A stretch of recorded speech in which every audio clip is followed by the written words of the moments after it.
just click the live button. So, Buster. we're to wait and see whether we're streaming. Yes, we are, and which I don't know.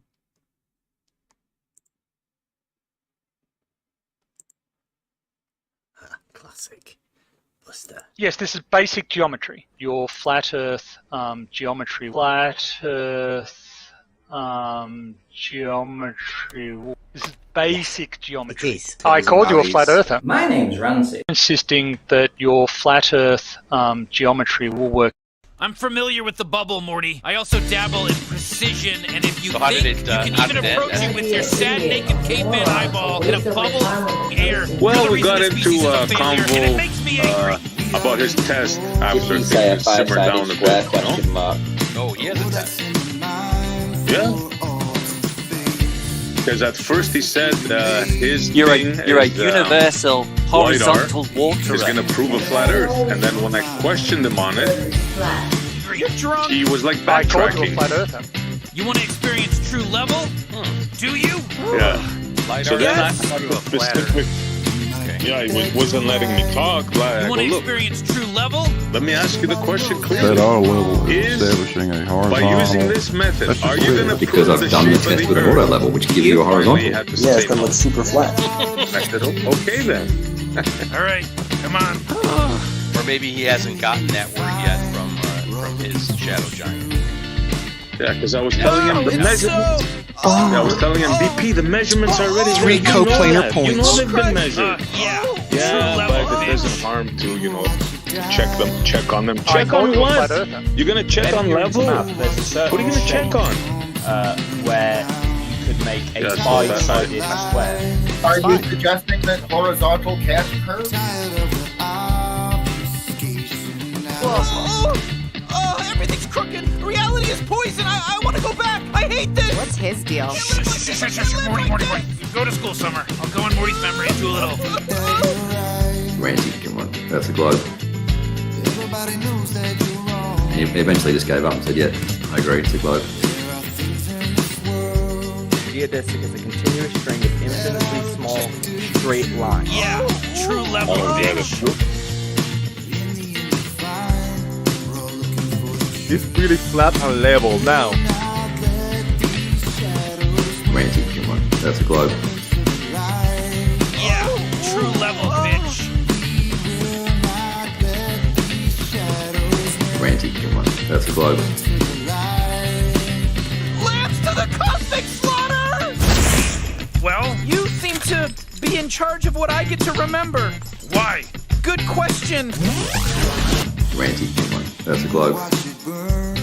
I'll go in Morty's memory and do a little.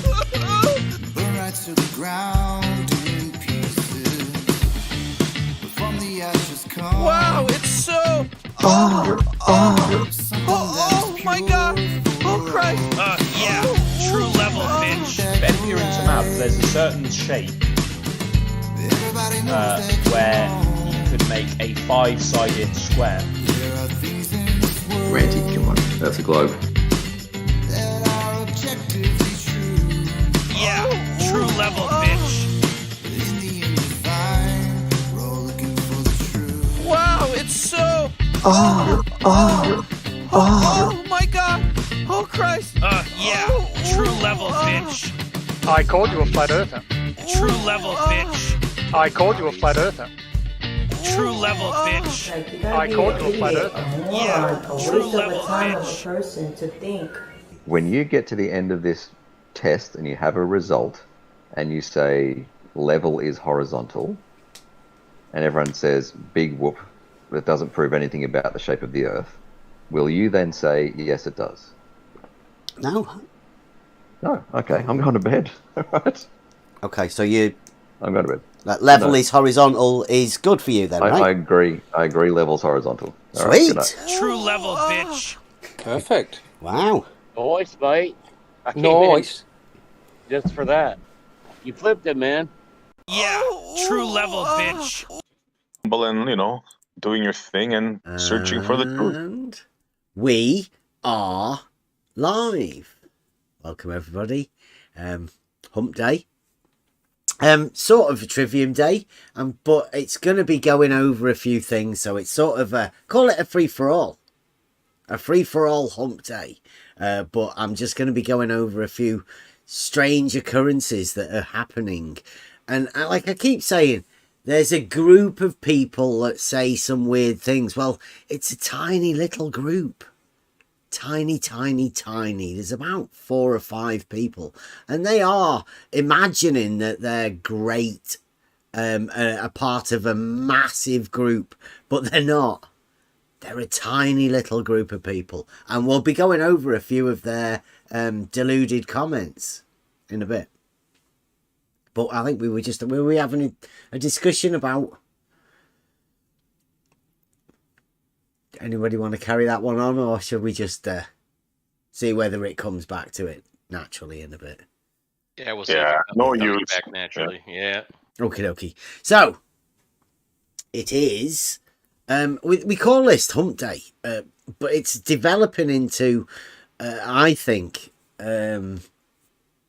like a Raven Day, honouring the coming of this Trivium, which I'm so thankful for, but it sort of fits into a logical sequence of events that have opened my eyes to a lot of things. And this is the one part that I'm particularly thankful for, because coming into this, I'd always imagined myself as being a little bit different to most people, obviously, but I never knew and never had the understanding of how words, the English language, I was never any good at literature and the difference between that, and because of the way my mind worked, I literally had no idea of an imagination, and nobody showed me that there can be understanding within the words that is a logical framework, right? The actual meanings of words come from somewhere when you use them in a certain way. I think everybody now is becoming to understand that words have meanings, but they also describe the thing that they are. So the way that words work together, like I say, I thank Raven for bringing the Trivium to us. And we're still at the beginning of it. The beginning of the understanding. When I say we, I mean me, because that's what I'm going to be talking about now. Mainly, it's I'm going to have to explain or express what I do rather than the group. But I mean, everybody here is part of what I do, right? So everything from now on will be me describing me, but it's under the tutelage of everybody that's in this Discord server, right? Yep. I What will about- say. Oh, go ahead, Essie. You go first. Oh, is that hot mic? Hot mic. Yeah. I got it. Yeah. Let us know when you're back, Essie. I was just gonna say, like, similar to you, but a little bit different, Bev. I always had the language, right? I could always orate to a certain extent just because of my experience, right? I could get up in front of people and talk to people, and I was a corporate trainer for many years and that kind of thing. So that was not strange to me. What was a bit strange was the actual logic. I thought I had the logic, and I thought that I understood how the logic plays into the grammar and the rhetoric until we started going through the Trivium. And that piece for me, like for you, the rhetoric seemed to be the missing piece, right? Not only the rhetoric, the grammar as well. Yeah. And for me, it was the logic that was the missing piece. And I had always said that words mean things because I had that, right? I had that background of the grammar. That was kind of my thing. I've said that for decades. Words mean things. And but I didn't understand the need for it, the need for the clarity in the words and the coming to terms until we got to the logic piece. So here for Raven, if he's still listening, God bless him. But yeah, it's been fantastic. Yeah. So that's what I'm going to be doing from now on. All of these midweek days, or we're going to be blending all of the things together, and we'll be injecting some of the quadrivium, because there has to be a meaning. That's what I've just found recently, Kevin. Amazing. That these sort of things have to work both ways. For instance, I've been looking for a word or a phrase, a way to construct something that I didn't even really know, and I'd been trying to explain it to people, and we've all been on a search for whatever this is. And as always, our bard, the lyricalist, Buster, comes with one word. Essie was in with us, Buster. It was one night, the weekend, I think it was. It had been a really quiet weekend, and three of us were just talking as we were.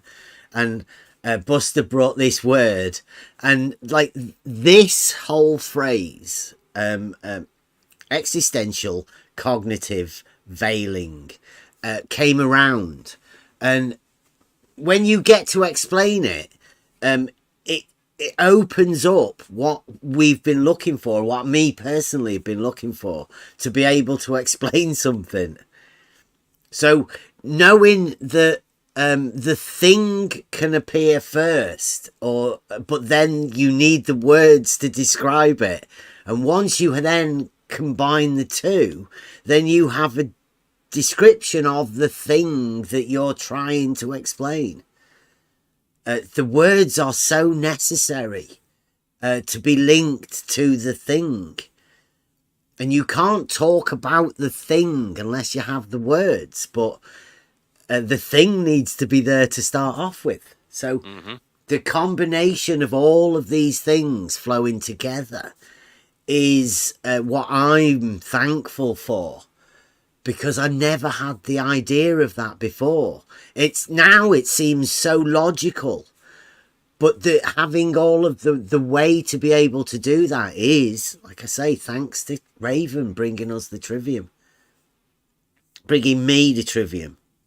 But he brought it to all of us, and there are other people that are embracing it. There's people that don't quite understand it yet. It's not their sort of thing. Well, I think there's a stage that your eyes will be open to the beauty of this at some point. Yeah, I personally don't see how you can't get a better grasp of communication with people. It's I think it's beautiful. This thing that we're going through at the minute. Right, so in saying that, I will go round to explain the existential cognitive veiling, but I would like it to be at some time where Buster and Essie are available for us to go over it.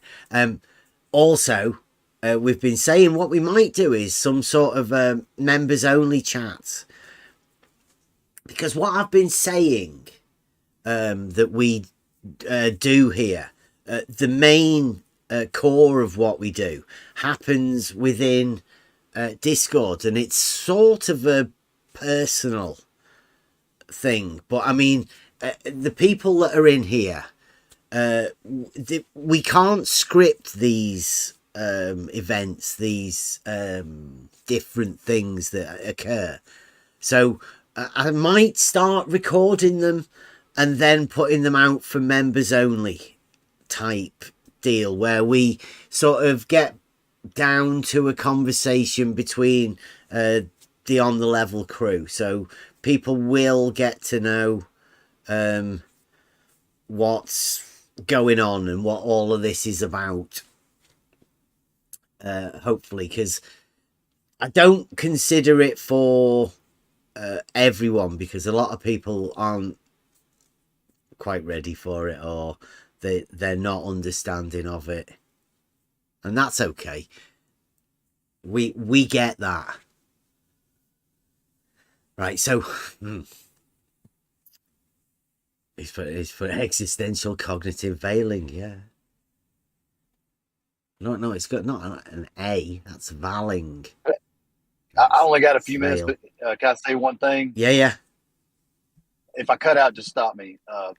But I like that conversation was so good, because I've had the same thoughts. Like, there's something that's said and you're like, that's just not right, but there's no word to explain it. So like when you were talking about that, like I knew what you were talking about. There's like a commonality there, because for me it was when people say, yeah, the level's horizontal, but I mean, it's not the same, but it's negligible, at short distances. It was like always bugged the shit out of me that there was like, that's not right. And then when I found, vacuous truth, it was like, that's it, Yeah. So like when we had that conversation, it was like there was that commonality there, and I was like, oh yeah, we're gonna find this. And like just the existential part of it, yeah, it would be a great conversation to have again, I think. Yeah, well, I said we have to do it for Kevin, because we have to introduce Kevin into it, and I don't want to do that without you and S either, because I think it was wonderful when it happened, and if we can show that to Kevin, then that will be brilliant. If we can take through the same sort of thing, because it'll be like reliving it again with Kevin there. Oh yeah, brilliant. Yeah, it was a great conversation. And you'd be all right for those sort of things to be recorded and put out as a members, right? Because I don't think they're ready for the troll squad and the hate group, right? It's not meant for those sort of people. It's more of a personal thing, isn't it? It always stalls the flow. Yeah, like because we were doing it, we were going through it and reading, and then like kind of logically working through, because that thing that you had that not like knowing something's going on with somebody not hearing something. Yeah. And then to be able to predicate on that with like the correct words, and then like when we were going through the words and like what it actually is, it was just great. Like, it'd be great to have it again. Yeah. So that's the sort of thing that we're going to be going into now, right?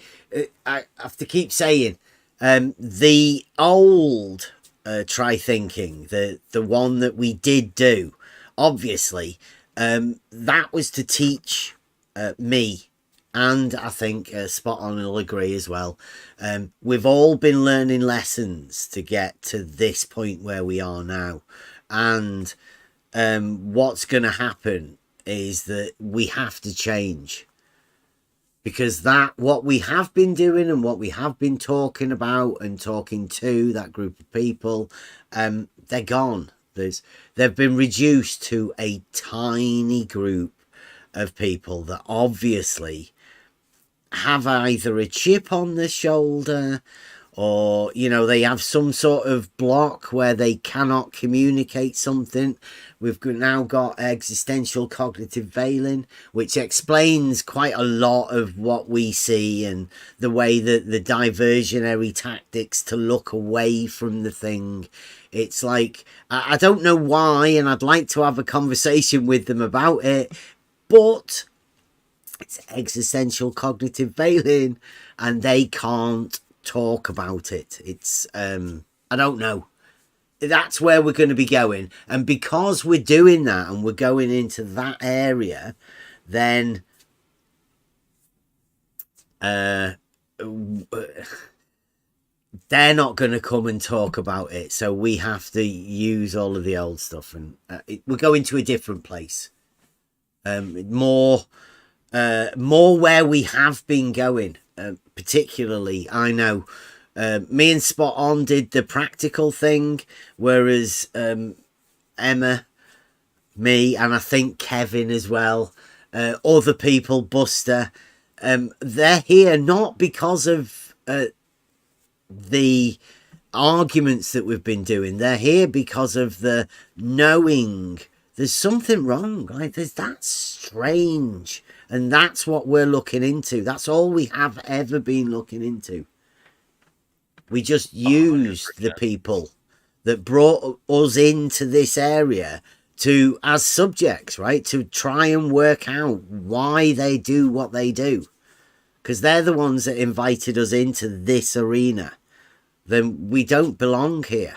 We never have. And it's quite clear now that we don't belong in this arena. They're trying to get rid of us. They're trying to forget about us. Pretend we don't exist.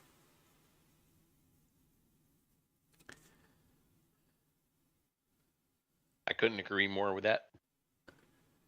Somebody wants a spell check on veiling. Veiling? It's a veil. It's V-E-I-L, veil. E-I-L. Yeah, not veiling. I don't know what that is.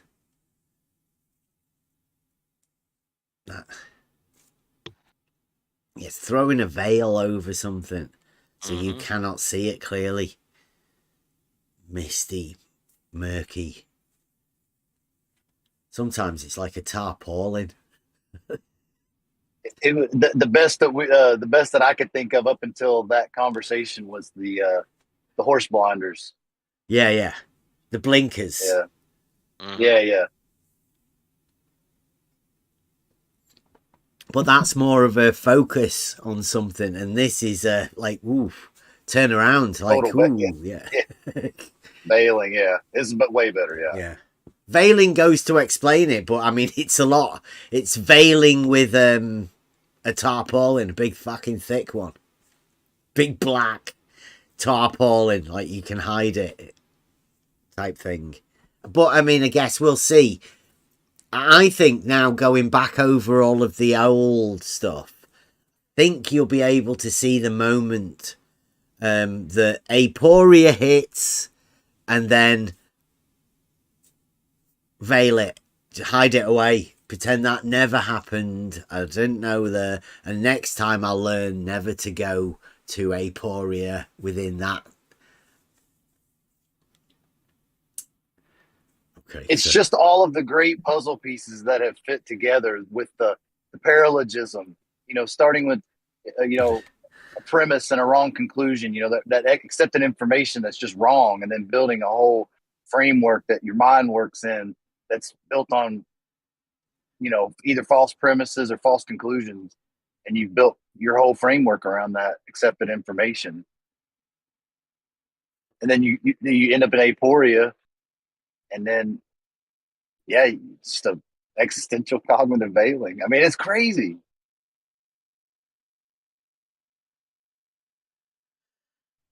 Right. Yeah, it's absolutely amazing, that, indeed. And the connection to the lyrics and the it's set up everything brilliantly. Yeah. Logos really is giving it to us on a platter, isn't it? I think we still, this is just a teaser, but I think we still have a good conversation to go with prosody. And scissors. I've been reading some more on that. Yeah, it's going to be good. Yeah. At the end of the convo, I came up with a word, and you go, hey, that's what started us off on this. And I'm like, no way. Yeah. I need to be there for that one. Make sure. Well, that's the existential one. It all came from Buster saying existential. It flowed like Bertrand Russell was spot on. Somebody just dropped something on you like that. Amazing. Right. So, it being Wednesday, and I don't want to. I don't know when's the right time to do it. Maybe this weekend or sometime, right? Who knows? Yeah, I'll be around this weekend. Okay, cool. So we've got I've got in the chat here. This is a conversation that I was talking to you guys about. Let's see what you think, because I'm up for this. I've always wanted to do it. Like this tweet says. It says, seems we've gone full circle. I was originally asked by Where's Wally when he was in here to have a chat with Red's Rhetoric, because I'll give you a timeline of events. Somebody said, Red's Rhetoric's back. And we went, no way, what's he back for? And they went, well, Fight the Flat Earth's done a video where he bent the knee, because Fight the Flat Earth had to say some bad things about Red's Rhetoric. But now Red's Rhetoric came back, and Fight the Flat Earth bent the knee, and he made a video with Red's Rhetoric welcoming him back. And we said, why's Red's Rhetoric come back? It was really strange knowing about the scams and the money and the Sean Huff fraud thing and Slice Bar Kane and cheating and lying, all of that sort of stuff. He had to disappear, go on his sabbatical for, I don't know how long it was. I'd never really talked to Red's Rhetoric, and all of that sort of stuff seemed to be in the past.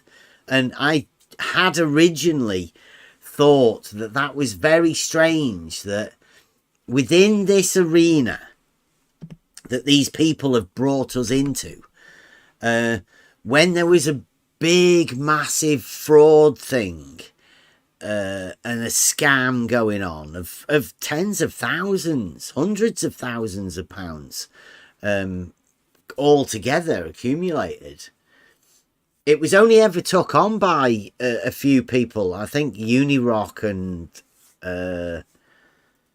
I forget the other guy, sorry, Negative Exponents. They were looking into it to work it out. I think there was Nate the lawyer as well.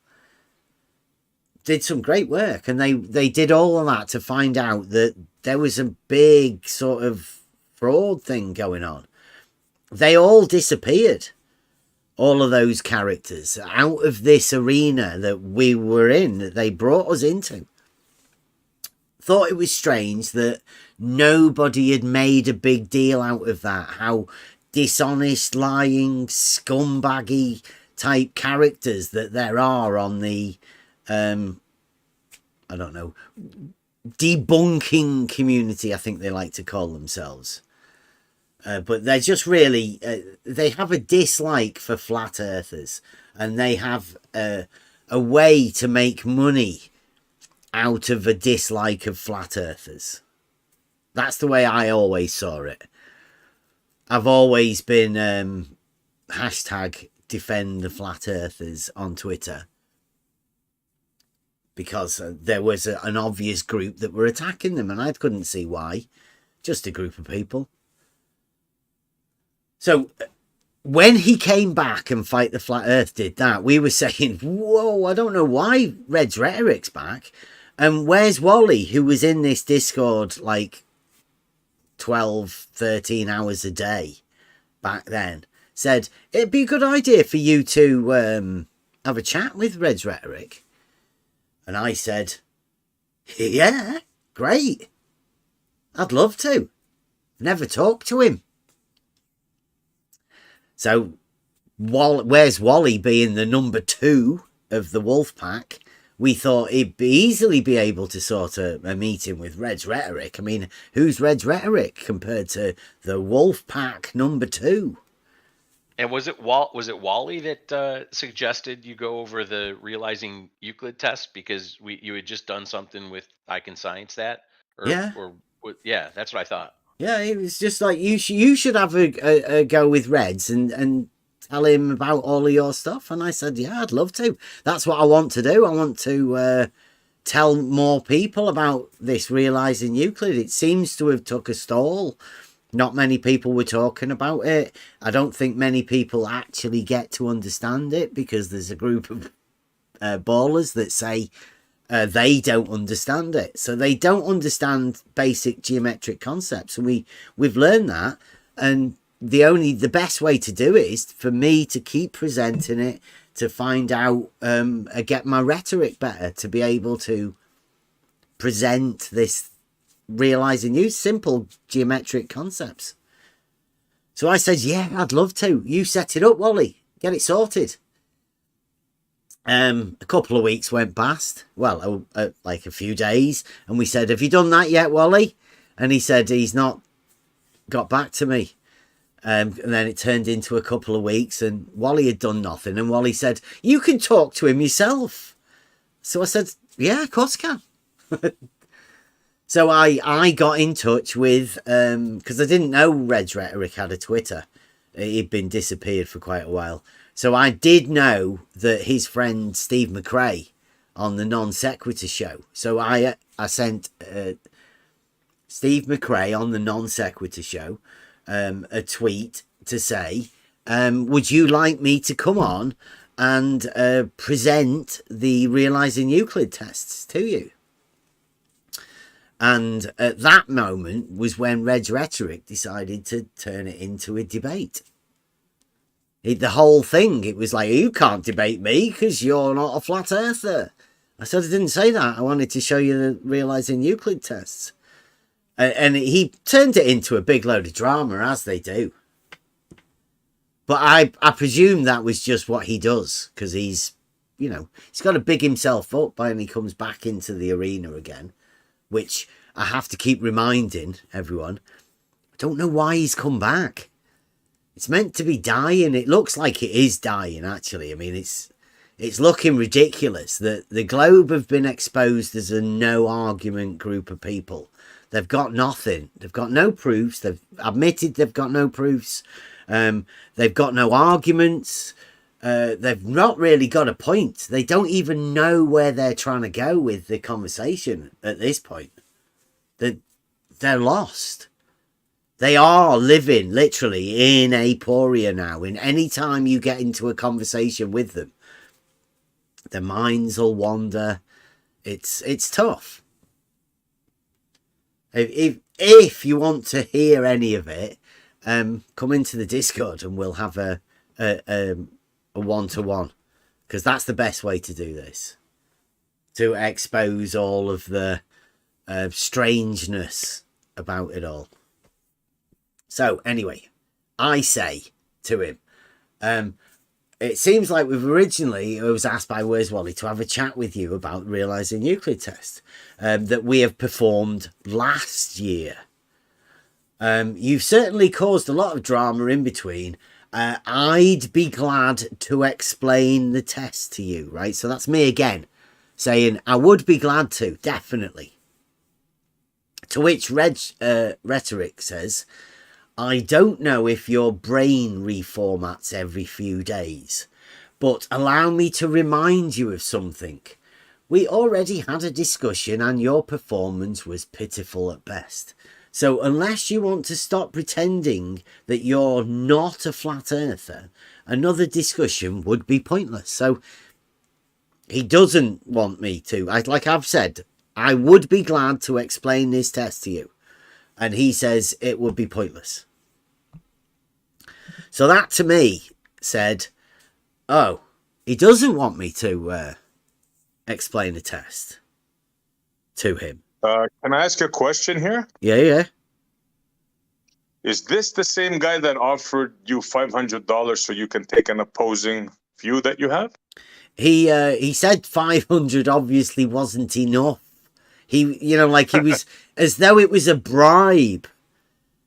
A ridiculous thing. I mean, can you imagine the idea of a guy who is willing to comprehend in his own mind that you can buy somebody to say something? Yeah, take it's that like in.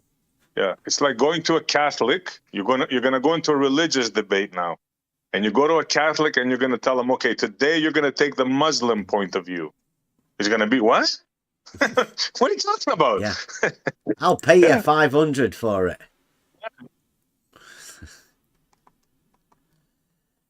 Yeah, ridiculous idea. So, and then after that, oh, did I put that in twice? He says,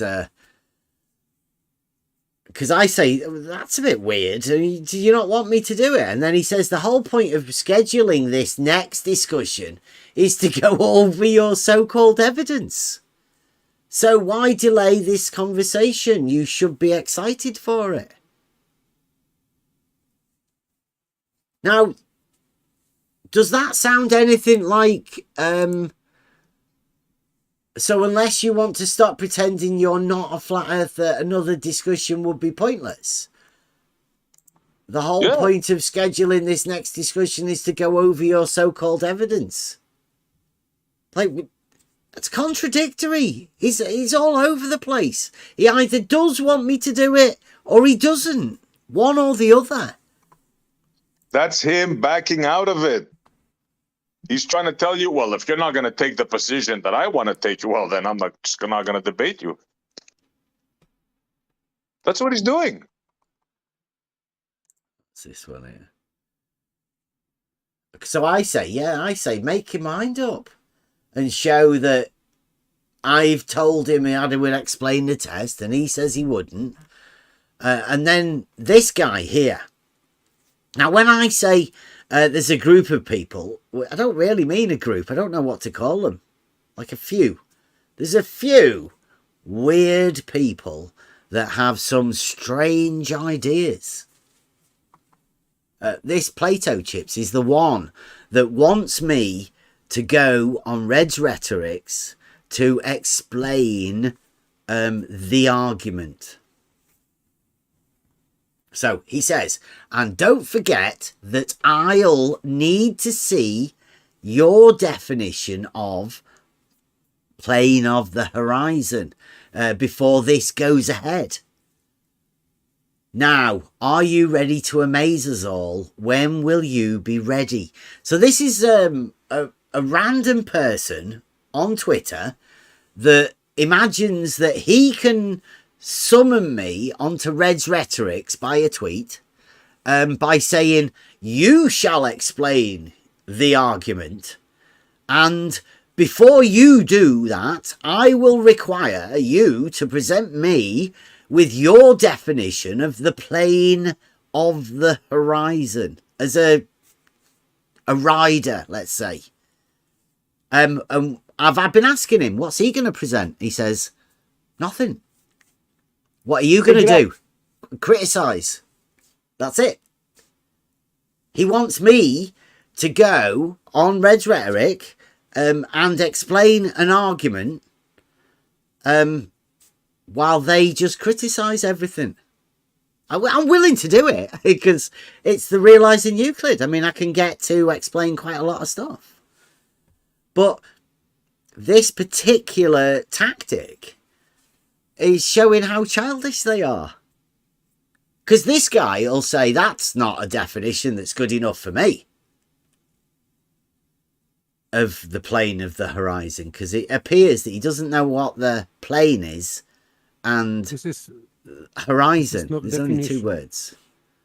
Plane of horizon is not definition. No, he needs to see my definition of that, is what he's saying, before he'll agree to go on Red's Rhetorics and criticise me presenting my argument.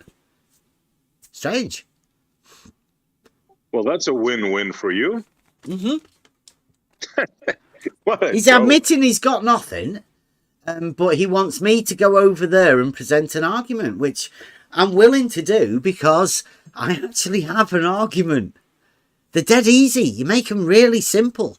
You say, here's an argument, there's an argument, here's another one. I've got all sorts of arguments. We can have discussions about each different little point of it. We can discover the definition of a plane, and we can have a definition of the horizon, and we can put the two together and work out what the plane of the horizon is. My definition of it, obviously, would be the same as anybody else's.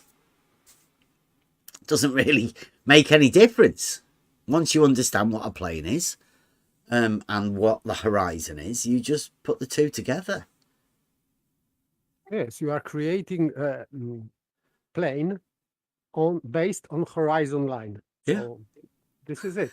Yeah. But still, it is not really definition. This is application of two definitions or two things: plane and horizon. You are combining them into one. Yeah, but it's very logical, right? There's a reasoning process that combines the two to come up with, obviously, horizontal.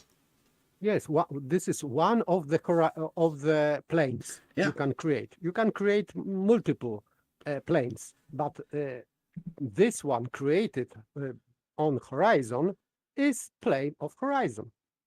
One of many.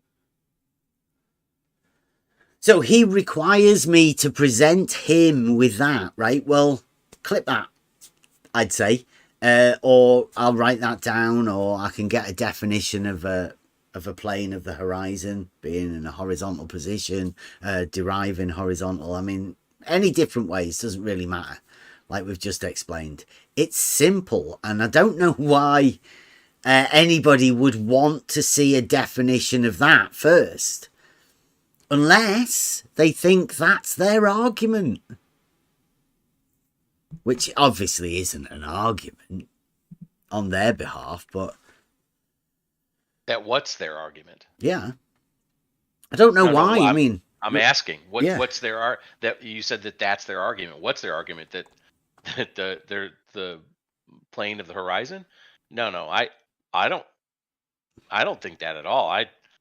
My guess as to why he wants the definition is to somehow be able to pull it out, pull it apart, not realizing that everybody, normies, and goes back to what we talked about before. They're making everyone that's not in this arena, according to them, a flat earther, because horizontal planes don't exist in reality for them.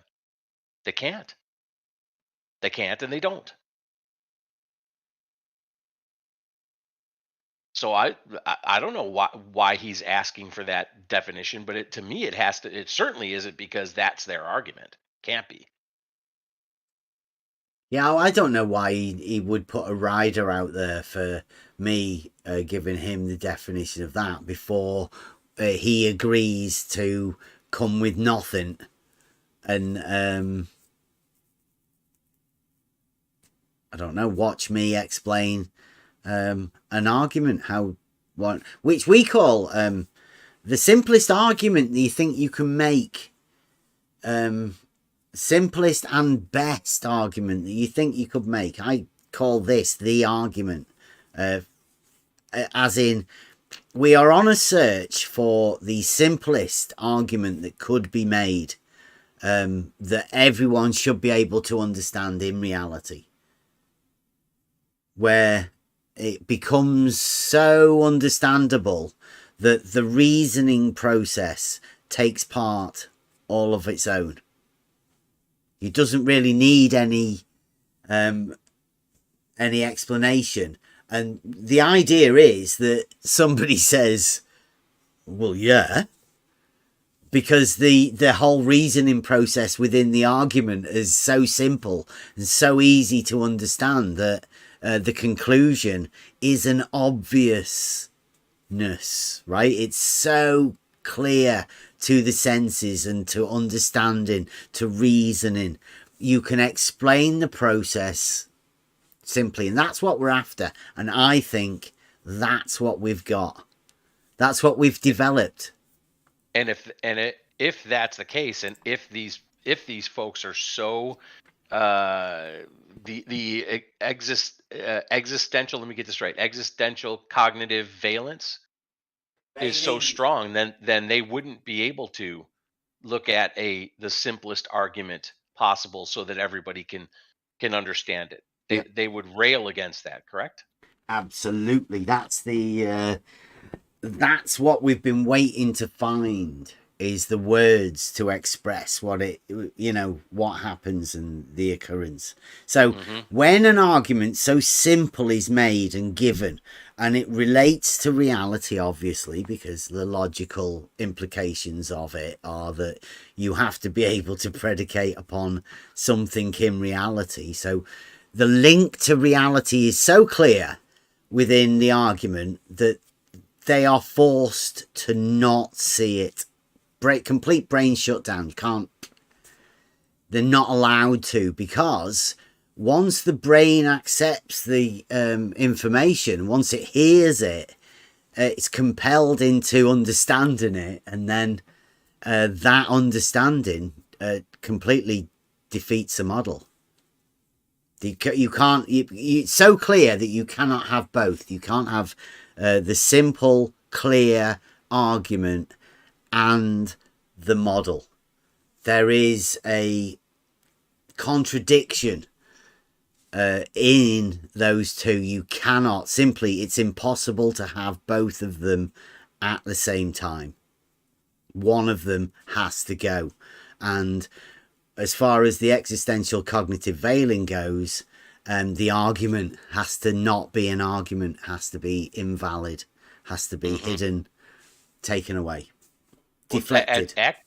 Actually, that would also explain why certain people on the other side of this particular arena don't care for us at all much either.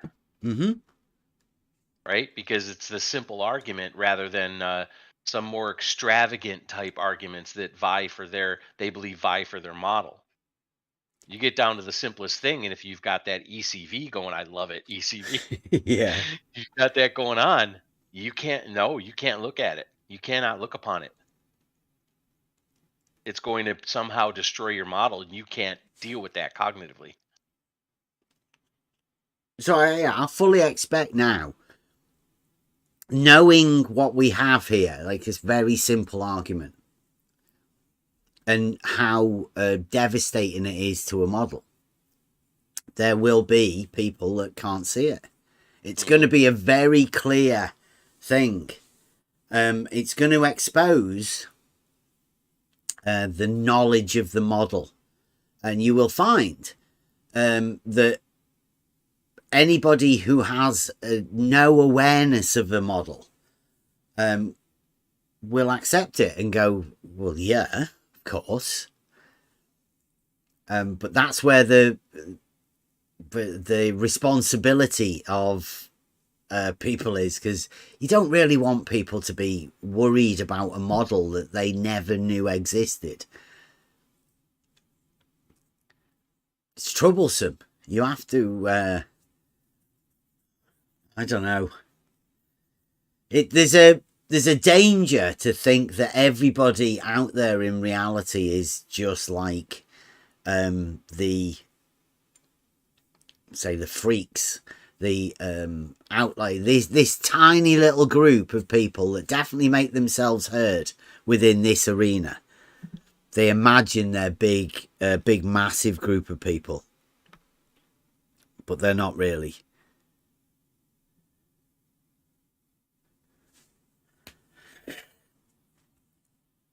They're a tiny little group, but if you imagine that everybody out there is like that, once you've been in this arena too long, sometimes people do that, and they get very heated.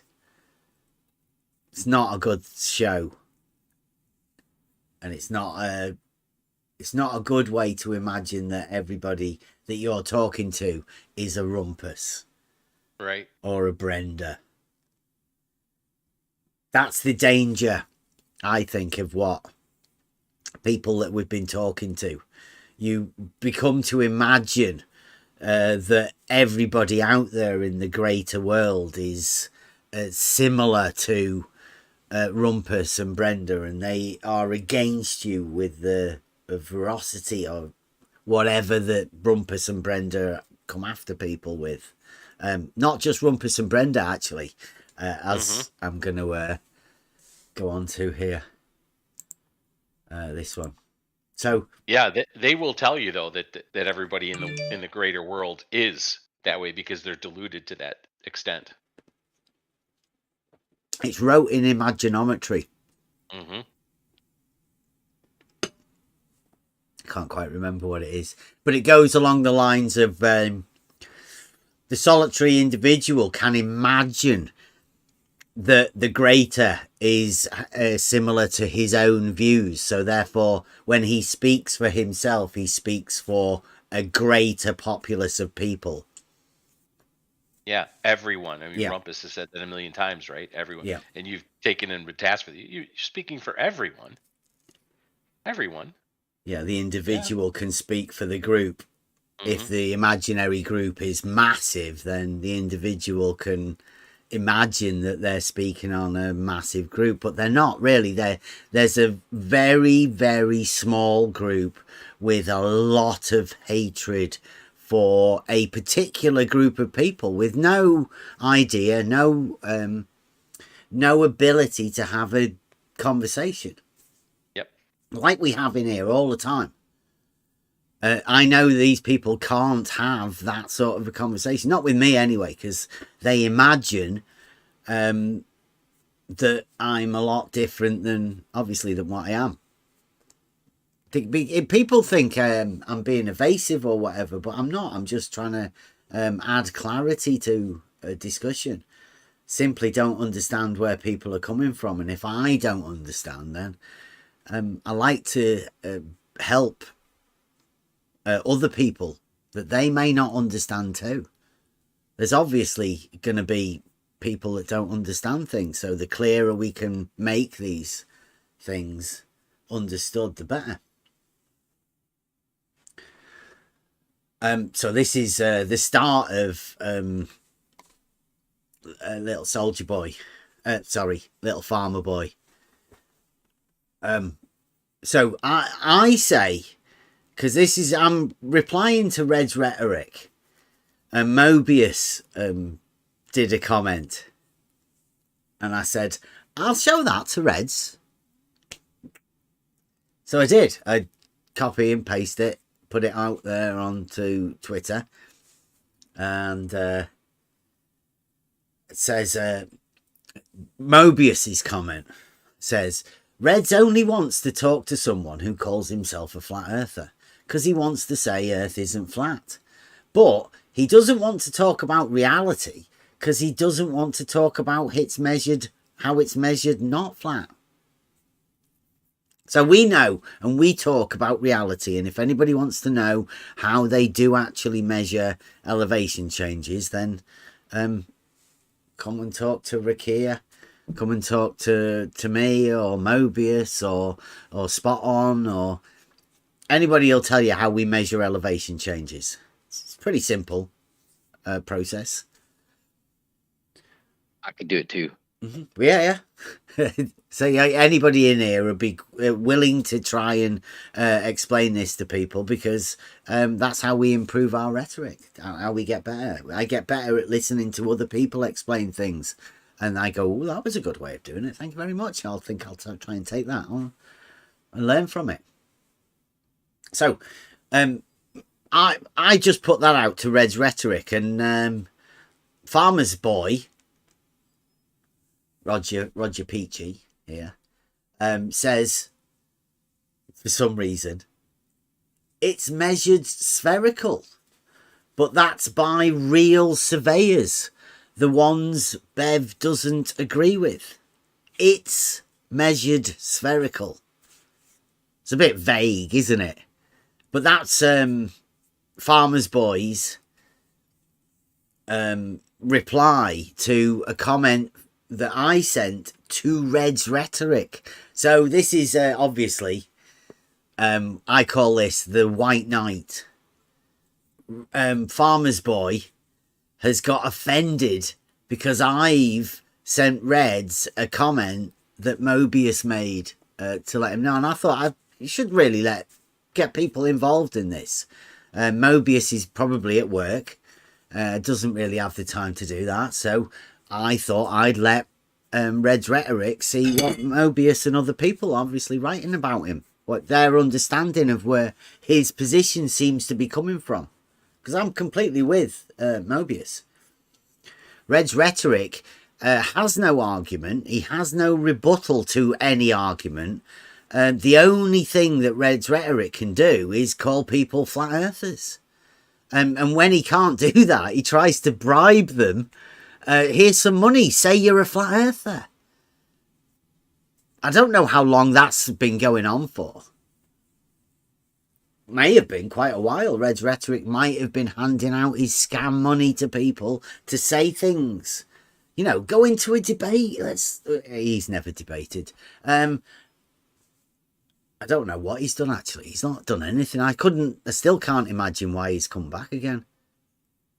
But anyway, White Knight, Farmer's Boy for Red's rhetoric. So Farmer's Boy now, I know, is along with Red's rhetoric. He's on Red's rhetoric's team. So we're building a picture here of the small group that we particularly talking about. We talk about geometry, reality, arguments based in reality, logic, and obviously trivium, grammar, rhetoric. That's what we're after. So me talking to Red's rhetoric was an aid to see if Red's rhetoric had any good rhetoric. And it turns out he just wants to point at people and say, you're a flat earther. I'll pay you to be a flat earther. Be a flat earther. Say you're a flat earther. I'll give you some money. Obviously, he wouldn't give any money for anything. So, let's see where we can get some more. So these are the conversations I've been having on Twitter. I'll bring everybody into the conversations that I think they're still going on Twitter. Do we have another one with Farmer's Boy?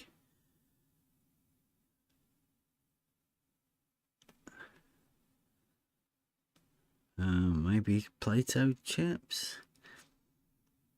I'll get back to that. There's definitely another Farmer's Boy one. But along with this, because this is Hump Day, right? Because of what's at the main point of all of this is, I've been out there and gave an argument, and it's that argument that they can't get out of their heads. It's so simple. There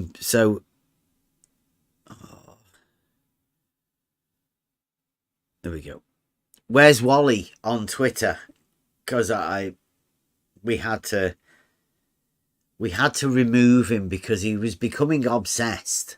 But it still seems he's still obsessed. So I'll read what it says. Because he's replying to Slice Barcane and Red's rhetoric. He's tagging them in there. So it's he's hashtag Realising Euclid with an S. Well done, Wally. He thinks this is Realising Euclid. Or I think this, well. He says, Red's rhetoric at Slice Barcane. Bev, what if what you are doing with your test is more like this? Bev, what if what you are doing with your test is more like this? You are just way too close. You need to go bigger. So let me get the bigger version of this for you. Now, the bottom part of this is Saragaki's proof of perpendicular. Saragaki's proof of perpendicular. Perpendicularity, parallelness. I don't know what you want. Is Saragaki here? What would you rather it be called?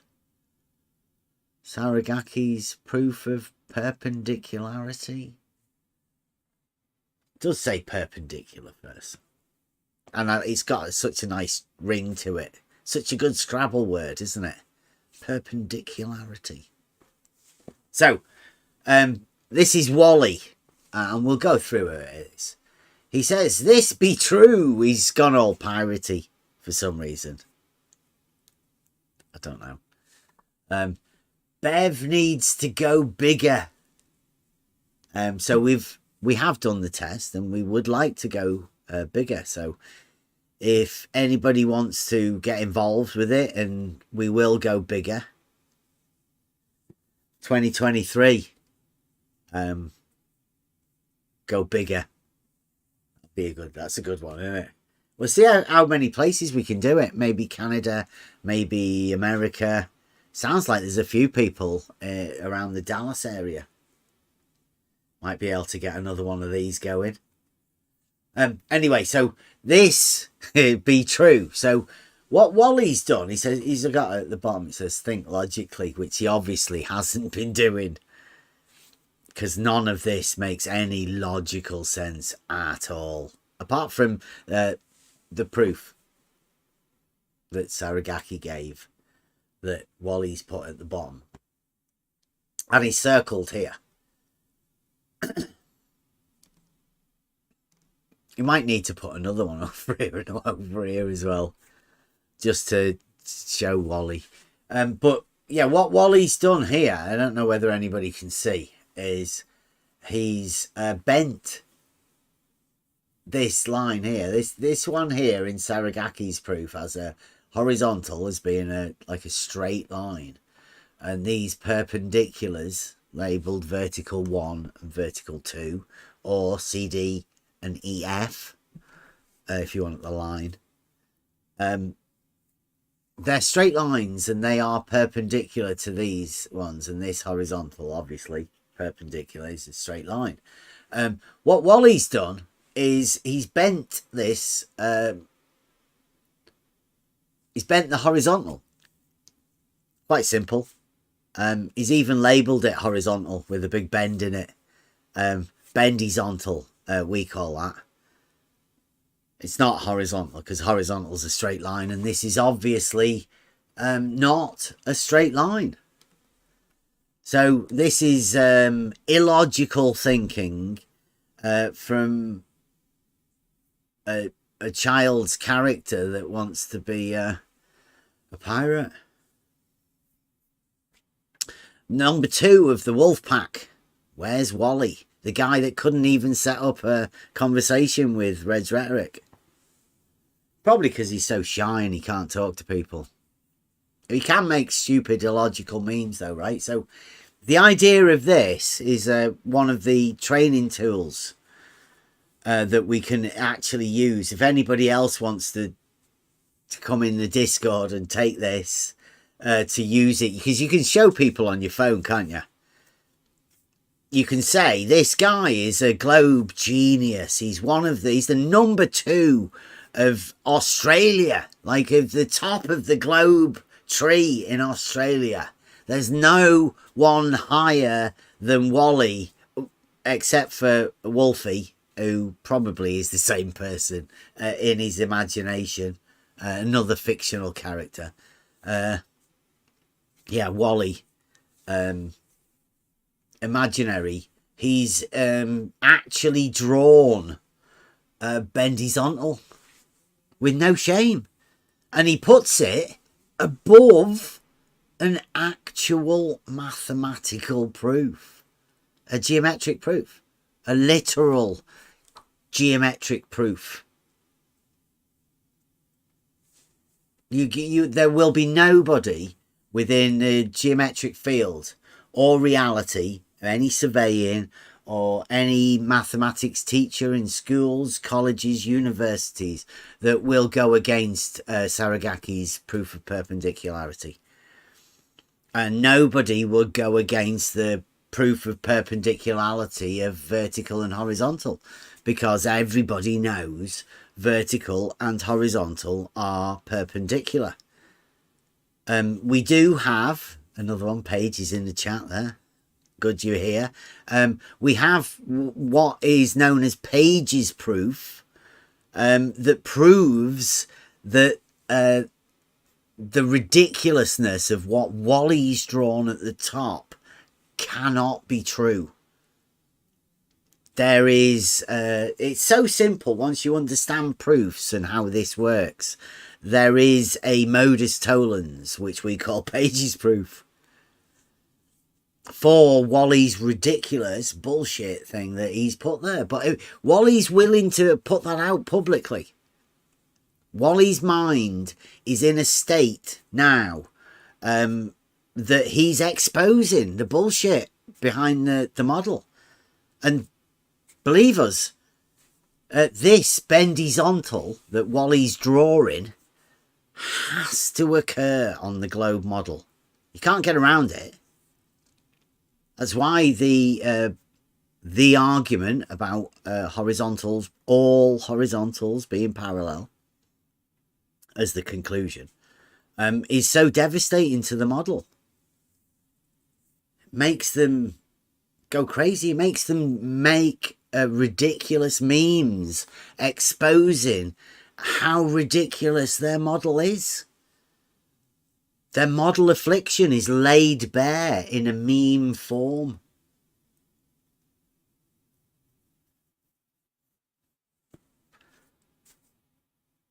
That's Where's Wally? Confusion for and now, would everybody be all right calling this a blatant form of gaslighting? Because I think it is. I hope no children are being taught this stuff, because I mean, there's literally two different proofs there. One of them, an actual mathematical proof. The other one, a drawing, is just done by a guy dressed in a child's costume, wanting to be a pirate. And the other one's an actual mathematical proof that everyone can understand. The other one's just blatant gaslighting. He's not changing this mathematical proof. He's changing only picture. So I think his aim was to associate one picture with another to make people think that they are the same. In that way that this mathematical proof can be associated with both of them. Bendy straight lines. Yes, that this proof applies also to his drawing, to both of them. There is no difference, I think, because there is no other reason why he put these two together, or just mockery. But if there is some logical purpose, it would be that to equivocate both drawings and suggestion that you can apply both this mathematical proof to both of the drawings, I think. Which is obviously false, but what can I say about this? It's a diletheus, right? He's exposing his diletheism and that must occur for him to keep his model. Yes, but it's as this simple is, as of that. course, impossible. Yeah. Straight line is not curved line. Yeah, that's not how perpendicular works to a curved line.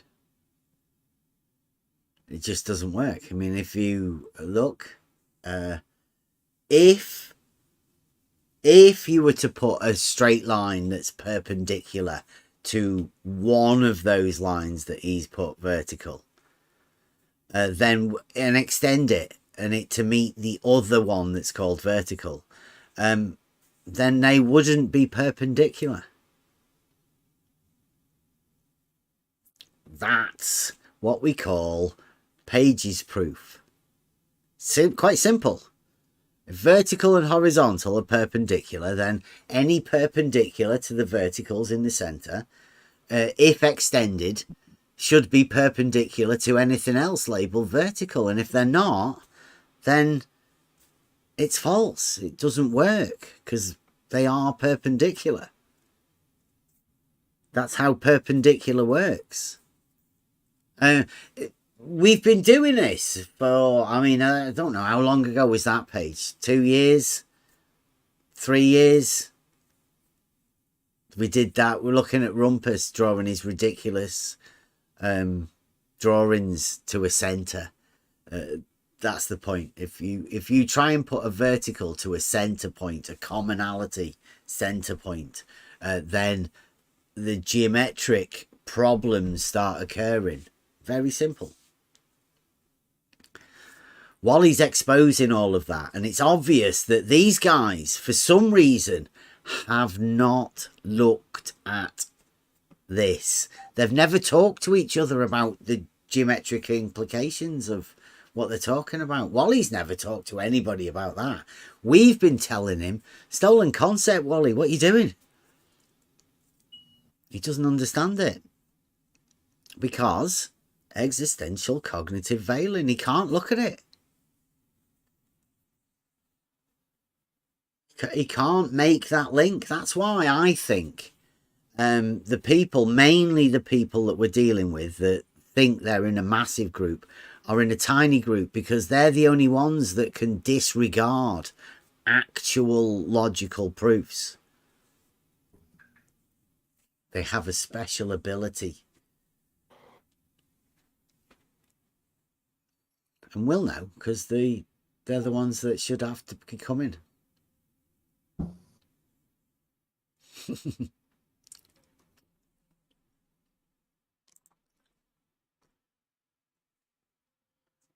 Yeah. We have to, that's Saragaki's proof of perpendicularity. I think that's what it sounds good, doesn't it? It's got a ring to it. Nathan Oakley said, if you come up with an argument, then you should name it. You should own it.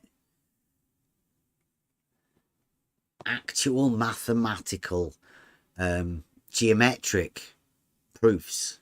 Real proofs. And that's about as simple as you can actually make a proof. But you need to start with the straight line, which is the argument. The argument leads into the proof. The proof supports the position for the argument. It all works together. Perfect syzygy. That's another brilliant word that came around the other day. Spelt S-Y-Z-Y-G-Y. It's a brilliant hangman. Yeah, that was a good one. Syzygy. A hangman word, 6 letters.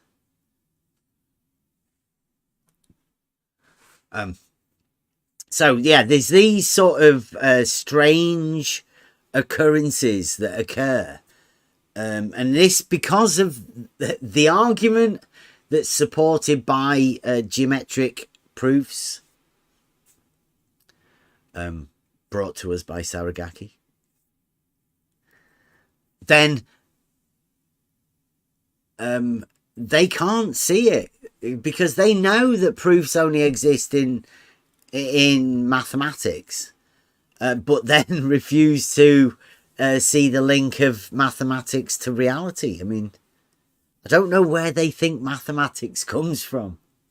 I really don't. It's a strange group of people that we're doing, and we're not fighting for anything. We're not putting any crusade sort of thing or going on any crusade here. We're just pointing out that you can make a simple argument and you can have a simple proof, and the simpler you make it, the easier it is for people to understand. And don't forget, this group of people that brought near every one of us into this arena, they're the ones that are claiming to be the geniuses about all of this. And all we're doing is simplifying something to the most simple you can make it. Like reducing it down to the basic elements. I like that. First principles. Get as close to first principles on everything that you can and make sure you've got a solid foundation. And we have. It's obvious that there is. There's a really simple argument and some really obvious simple proofs that go along with it. All we need now is the rhetoric and the ability to talk to people, which is where we're going with this new thing. I'll give you another one just because I thought this was how we started the day off, which might have been missed by people. Here we go. This one.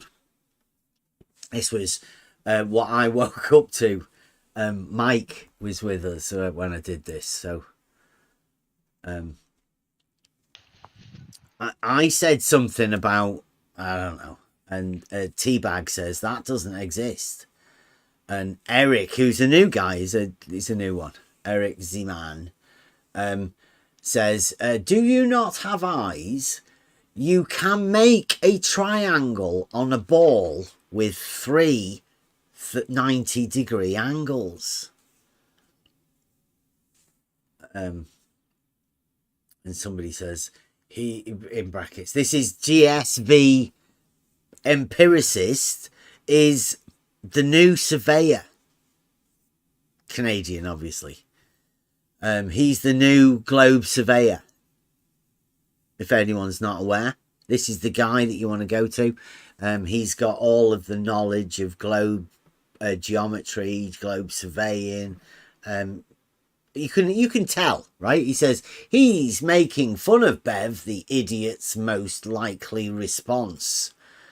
And then he says, he follows back up with, for that matter, a great circle on a ball is a spherical triangle with 3 180-degree corners.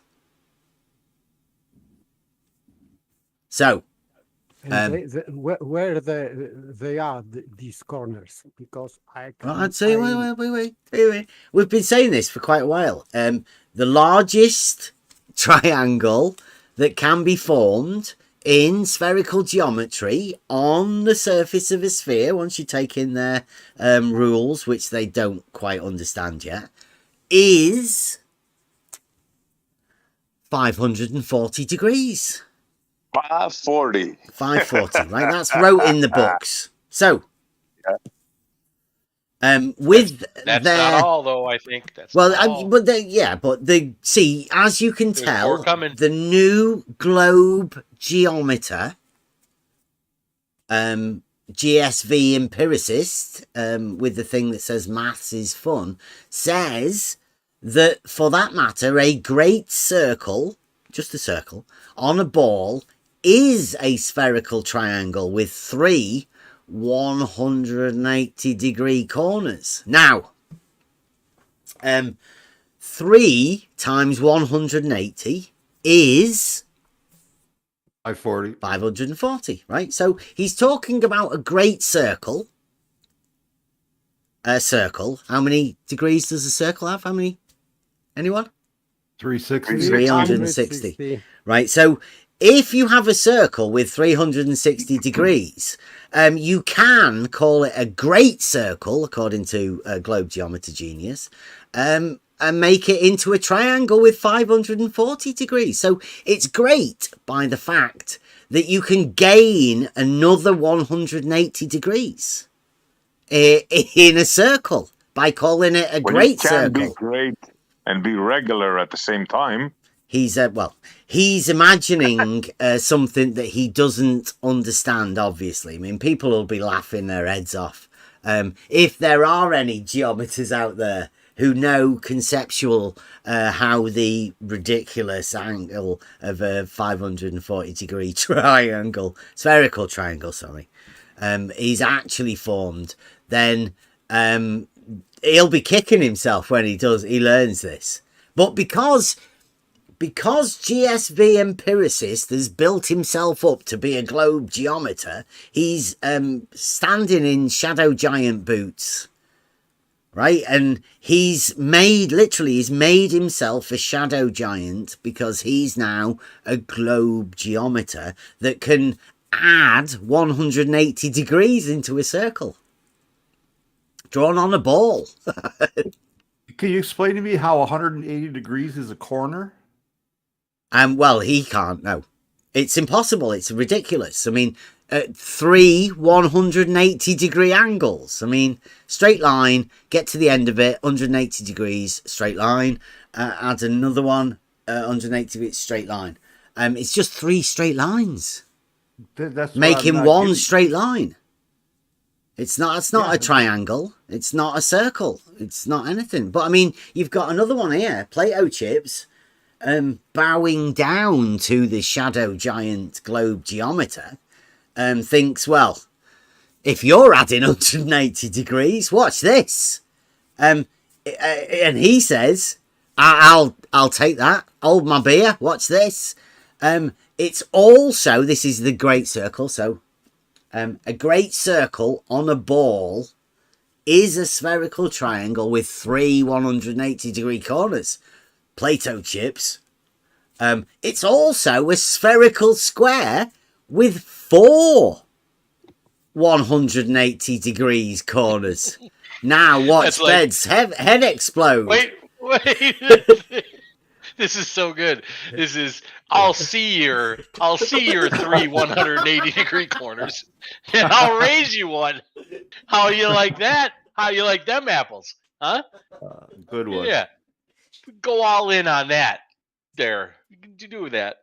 That is globe. If anybody wants to know how globe maths or globe geometry works, just like that, literally.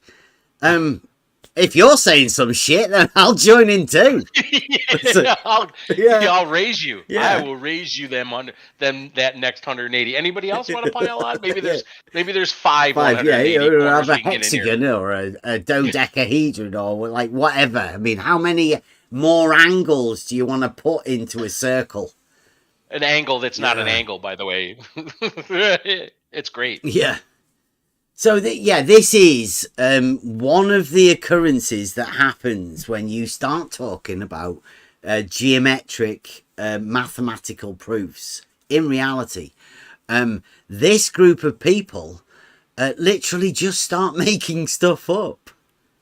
Yeah, Eric, I mean, like, these are the shadow giants, right? These are the ones that are handing this out. This is why I say gaslighting. That's what they're doing. These guys are handing out arguments to the globe side that have to be done. They have to be said. These guys have to defend this. But when you know the trivium, once you know how logic is done, then you know that this is just bullshit. They're just making stuff up, and they have to be, because you can't just add angles into a circle. There's nowhere for you to put them. So ridiculous. And to say that a circle is a triangle is a square.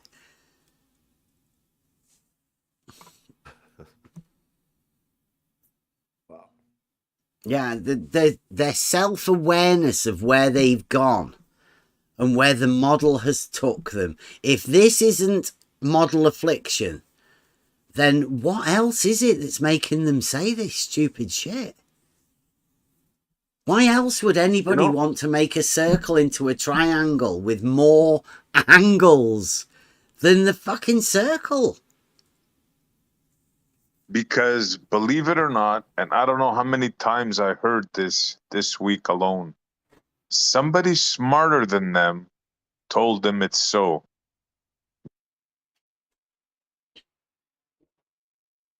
There you go. They say it. These guys, right? These guys didn't get told this by anybody. They've made that up. They've done it themselves through conversations that we've had. The only reason they think it's got 3 180 degree angles is because PhD Tony said it because he was flustered and he wasn't thinking and he'd never actually heard and how it's meant to have been done conceptually. He doesn't know where these ridiculous things are because they're that out of this world. Nobody actually knows what they are. They're made up by the people that made them up. Shadow giants living in concept land. None of this stuff's real.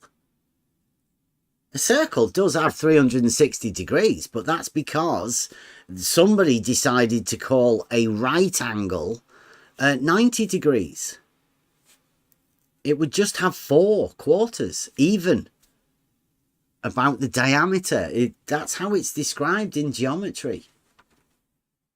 Numbers have wrecked people.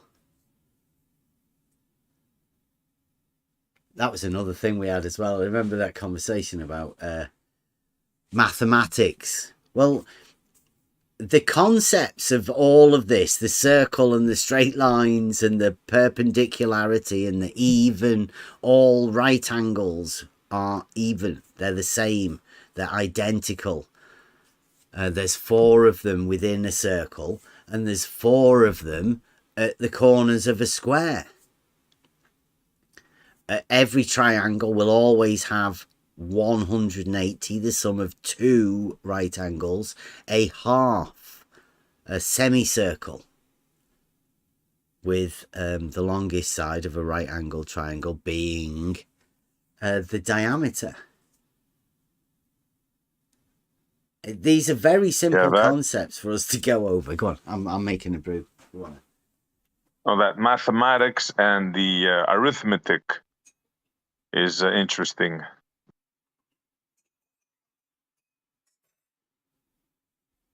Also, well, mathematics and geometry, right? And then you have the arithmetic, the numbers part where they make up their imaginary numbers and all that stuff. Yeah, the number line. Yeah, they make stuff up, you know. Right. They put a T there, you know. You get X, Y, Z, and then they put a T there, and then they go from there and they calculate this and calculate that, you know. And then there's the geometry part, which is like totally amazing. The relationship, how the right angle is with the theta and all that, how you can measure the angles and, you know, how that stuff works, as opposed to the nonsense with the imaginary numbers and the T and that's what I'm talking about. Basically. Yeah, quick idea, right? To make it simple, a circle has within it at the center 4 right angles. Now, if you take one of those lines and label it 0, and then we'll go clockwise, right? We've got a perpendicular. You're talking about one of the 4 lines? Yeah, we're making a perpendicular, so there's only 2 lines, right? 2 diameters. 2 diameters. Yeah, perpendicular to each other, intersecting at the center of a circle. But you could also say 4 radii, right? Yeah, if you wanted to, but as we know, no 2 straight lines can share a common sector and common segment. So that would be a diameter, not 2 radiuses, right? Because those 2 would be within one, right? So we've got 2 lines and they're intersecting perpendicularly at the center point. So let's start at the top, right? We'll put one at 12 o'clock, but we'll label that 0, right? So we'll go clockwise and we have 90, with just a right angle, but we'll go 90 and we'll call that next one 90. Then we'll go another 90, another right angle. So you go down and that will be 180. Next one, 270. Yeah, and then another 90 and we'll get back to, the top. So we'll call that 360. But we have already called that 0. So if you add additions of numbers to these right angles, you'll end up with one point being both 360 and 0 at the same time. Can you see the problems that numbers have just added? 1 point on a circle, once you start adding numbers to the degrees, is both 0 and 360. It's the 1 and it's 0 at the same time. Yeah. Brilliant example. I disagree. Yeah. I disagree. How do you disagree with that? Because not at the same time. Because this point is starting point and ending point. So it cannot be at the same time. So if we you start at 0. You start at 0, yes. Right. But, is it at the same location? But it is the same location. Yes, but you are doing something between start and end. You are making circle. That's a no-no. Paper. Well, you would still label it 0 and 360, which is the point that I'm getting at, right? Because you can't start and end at the same point because the point is infinitesimal. But the idea is the circle is the circle, and there are 4 quadrants, and they are all even. But the addition of numbers leads you into a state where the same thing can be labeled 2 different ways. It can be labeled 1 and 0, as in the unit circle. For me, that's pretty damn good explanation there. I want to hear Paper's objection to that one. I will stay because you can make a circle and you are ending the way some way in the same point, but you are going from other direction. So for me, this is not strange to name a starting point also as ending point doing circle. It's for me. So you that's why you can say that this is 0 point and 360. For me, this is I cannot compare it to anything now on the fly, but for me it would work. You can label the same point with 2 names, because one name is just starting point, but because it relates to 2 things: before making circle and after making circle. So and I believe if you're programming like a CNC machine, that point will always be 0 in the program. It'll travel, the 360 degrees to get back to 0. Because, I remember correctly, that's the way it's programmed. Because we are ending, we are overlapping.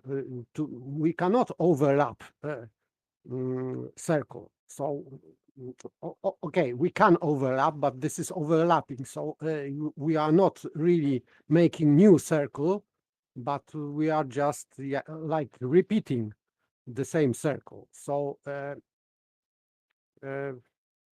this 360 degree is the ending point, and this is the same point as starting. So I have no problem with labeling with 0 and 360. It's the problem of the 0, isn't it? Yeah, well, the problem of the 2 designations for one thing. No, I have no problem with the designation by 2 numbers, different numbers, because they are relating to another thing. But 0 for me isn't a thing. Yes, I have no problem with 0, because zero in that instance is referring to angle or distance, whatever. So if you are there is no zero. Is the point, right? Yes, so, because of the addition of numbers, there becomes a confusion because zero doesn't exist ever. Yeah, and in this case, it becomes a dual designation of another number. For me, zero here in that example of circle, if we are talking about angles, we have just zero angle, no angle. Yeah, the straight line. So, no point, like radius. Before we are moving this radius to create circle, so we are creating curved line circle. But if we are not creating a circle, we are creating zero distance on that curve. Yeah, you have one, like, because you're measuring an angle. The angle's coming from the center, so you have the center point and 1 point on the extremity, just being 2 points. So, like Euclid says, that is no angle. The angle cannot be on a straight line. It's two lines, inclination of each other that are not on the same straight line, and that because you've only got 2 points, there is no angle. But in order for people to use the number form, they put a zero there, but that causes a confusion when you start numbering back to the 360. For me, this zero means no angle, zero angle, no angle, null. So it would be correct. Why not? In the same way, for example, if you are overlapping a full circle, you have you may have more than 360, but you are just overlapping. But you can name it that, for example, if you are overlapping for another 90 degree, so you made full circle at 360 degree, and you are going further, so you can have even more. But this is just overlapping, so you are just repeating a second circle. So to end one circle and only one circle, you need 360 degree, and this is starting point also. So when you didn't create any angle, that's why for me it works with Aristotle's explanation how to create lines. He is referring to movement. So if we are not moving this point from original position, like zero position, then we have no angle. But if we are moving, so this moving creates angle in that case. So no movement, no angle, but we can move it 2 circles, 3 circles, and we even can add this angles by overlapping. But we are not creating a new circle, of course. We are just overlapping. For me, this is no confusion with 0 and 360. Maybe not for you, but not everybody's at your level, right?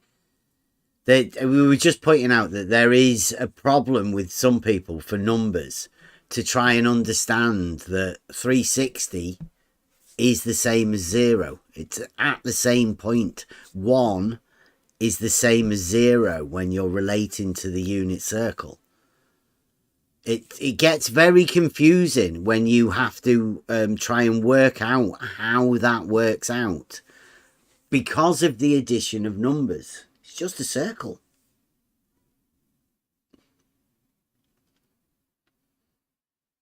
Yes. For me, it is no problem because I am relating to a geometry. Not, I am not trying to imagine numbers. because obviously it is impossible. Yeah. But I am imagining a real circle, and what we are doing, for example, with this point on the extremity of the radius. So for me, I imagine with movement, like Aristotle. I have no problem because I can imagine that this point being not moved, and it is starting point 0 and moved around, and now he is after this this long way around is in the same position. So these 360 degrees for me are telling us that this point made a circle before he returned to that point. Yeah, I think Euclid spotted that problem with the circle. That's why he used the semicircle when he used a sphere. I think purposely because of that. There's a problem when you have, because he did say that the angle is measured not from one line, right? But if you revolve or rotate one line all the way around, like the minute hand of a clock from 12 back to 12, like you say, the purposeful of the motion of that, then it's easy to understand where it goes from and to. But if you use Euclidean understanding of not from one straight line, all you've got is a radius and back to the same straight line. So you effectively have one line in one position, and the angle is measured from around that one, around one end of that straight line to make 360. Whereas if you say that there's semicircle, then it's dead easy to relate the semicircle to the right angle triangle and state that there are 180 degrees within the triangle. And because it's even semicircle, it's a line dividing the circle evenly. If one side has a triangle with 180, then it can be mirrored on the other side with 180, right? Two right angles. That's how Euclid would do it. Thus bypassing the idea that you're getting round that motion of an angle from a straight line to a straight line, because that's 180 within a semicircle. If you talk about the diameter, you can't have 180 degrees. But if you're talking about the semicircle and the triangle that's formed within it, then you could say that triangle has the sum of two right angles. Thus, two right angles one side, two right angles the other side. Understanding of all right angles are equal, forming a circle. Yeah, like the way I see it, like one spot on a circle cannot have two designations. Mm-hmm. It's like there's only one north, right? Excluding the magnetic and the geographic. I know about that, but the compass, it points north is one direction, right? Mm-hmm. You don't have like a north and another north. Yes, but I understand this problem, but I separate this point. So this first point is staying when it is, and this is position, and I am creating new point, which I am moving. Because to create line, you have to multiply points. Yeah, he's he's actually using the radius, aren't you? You're using that line vector as a turning motion.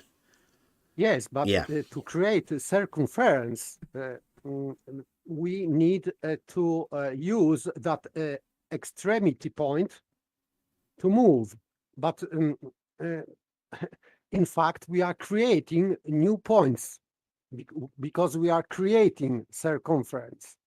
So this point is staying where it is, but we are adding new points along. We are creating new line. Well, it's all points if you want to get technical, right? It's a Yes. series of points. Yes, Yeah. yes. So 2 points, can they have the same designation? No, because points, because they are become the same because they have same location, and only predication on point is location. Yeah, so 1 point cannot have 2 designations, can it? Why not? Because this designation is not referring to his definitional definition, because you can name with any number. It doesn't matter. But So I can name North Charlie, for example. yes, but still, it doesn't make a point in different position. Well, that's my whole point, pun intended. Yeah, that's you're why. giving a single point, you're giving it 2 different names. Yes, and I have only reason for that because the position of is before moving this point or creating line, and the second designation is after moving. So, Yeah, but that doesn't make sense. Wait. You're moving your point. Yes. So if you are moving point from location, but location stays the same, you are just moving imaginary point, but location, starting position remains the same. So there is point there, the starting point. An imaginary point, you're telling me now. Yes, yes, point is imaginary. It is that it has no physical properties. So I think you cannot imagine point. Paper, you haven't been drinking or something? but still, if you are moving point, for example, by 1 degree, and you are adding this movement 1 degree plus 1 degree plus 1 degree, you will add degrees. So and if you are adding up to 360, you will see that you are at the starting point, but you were still adding degrees. So how to cancel this? I don't know. That's something you're going to have to work out. I mean, or you at least admit that there's something strange about that. Like Bev has a point there. The way I see it, I mean, I could be the one seeing it wrong, you know. But something instinctively tells me you can't have 1 point have 2, 2 explanations or 2 designations or whatever you want to call it. I'm just relating it to movement, and that's why, because it's like looking from a different angle at the same thing. So, this different angle is just before moving a point or creating curved line, and the second point of view would be after. So that's it. But and that's why it doesn't confuse me. Well, the point was at the beginning was us saying that if you say a circle is a circle and the right angles are equal, it's dead easy to explain that you can divide it into 4 equal pieces with an even line. The whole point was that you then have this number form that adds to it that then makes 0 equal 1, which is like a mathematical fact, right? But it's more, I think, more confusing when you explain it like that within the number form first. It's much easier to explain it in the geometric form. 0 is just a placeholder. 'It becomes the number when it makes the complete rotation. I would actually agree with you there, John, that after you've done the full rotation of the circumference, made the circle, then it is not 0 anymore. It cannot be. It is 360 at this point. And it's 360, and then you would have to start again for another circle. You are starting new circle. So this is a starting point for new circle, not for old circle. Yeah. So we are overlapping. That's why I was talking about overlapping circles. So this starting point is also ending point, but this ending point, if you end, you are just starting new circle. Yes. So now we have three things: starting, ending, and starting another circle. Infinite. So This you've got to add an infinite, right? Because at any point you can start it, and at any point you can end it, and you can keep going round and round. So every point is both the beginning, the ending, and infinite, all together at the same time. But no, not at the same time. If you choose one point as starting point, so this would be fixed point. But your numbers are ending at 360 degrees. So you are not creating an infinite number of angles. Because so, John, I think you're. Are you still happy you asked that question? Is there clarity now? Does anything ever get cleared up, SC? Sorry, Paper. Sorry, I didn't mean to cut you there. I just found this funny.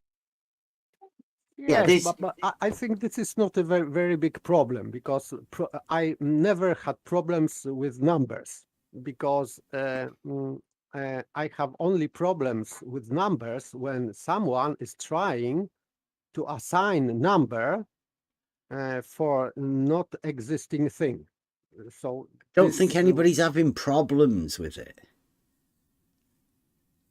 It's just that there is a confusion that can be made once you get into the advanced simplicity within the circle. And the same problems are exponential when you get to the sphere, because neither of them are ever described, defined, or anything really within geometry. Are they? I mean, a collection of points. I mean, did you know that the circle and the sphere have changed since Euclid, and what the idea of that is? I don't want to be giving anything away, but it has. And not helped by more confusionary things when you get to it. But most people know what a circle is, or they think they know what a circle is.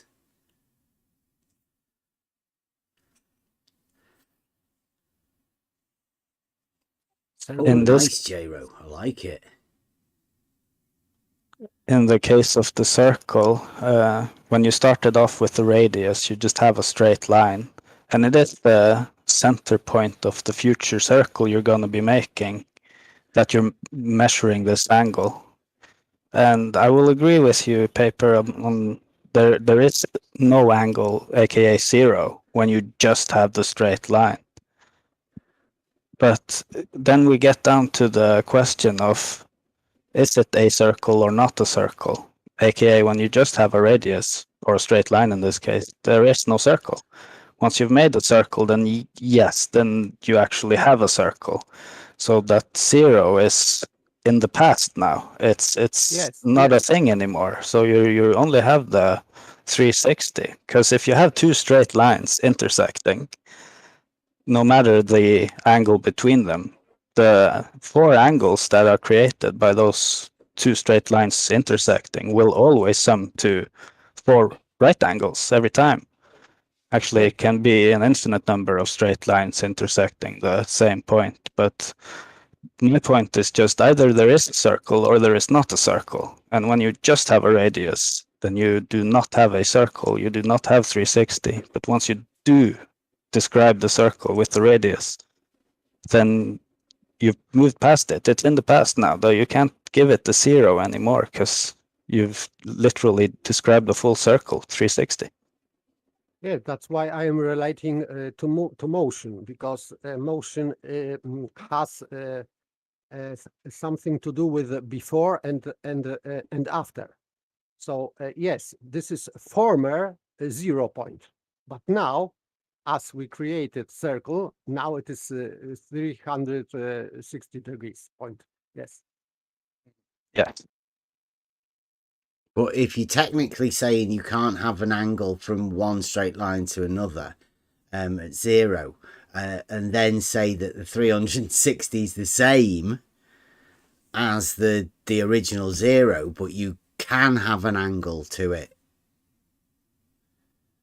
It's a mind meld. It does become a little bit tricky. That's what I'm saying. As soon as you add these numbers to this, it becomes a little bit tricky. Where you're best off, I think, within Euclid, to keep a clear head and stop these things. If you can just keep it at all right angles are equal. But how would you designate the locations between the 90s without the numbers? Well, you would use these lines, wouldn't you? Like within the right angle. How many times have you ever heard of an angle that's measured that's greater than 90? And why would you imagine they ever do that? In reality, of course. Well, at work, we used to get drawings that we used to have to put locations in between there, like at whatever, 260 degrees or something like that. It was needed. So I'm not sure. Maybe I didn't understand the question.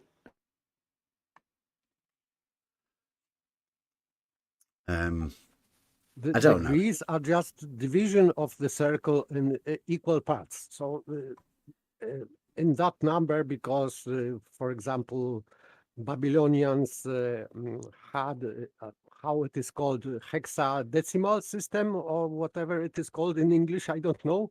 Hexadecimal, yeah. Hexadecimal, yes. So this is just 360. It is because this is multiplying 60 and gives you even number. For them, it was even number because you can easily multiply 60 many times, and it was easy. So they were based around 60, and the division of 60 like 12.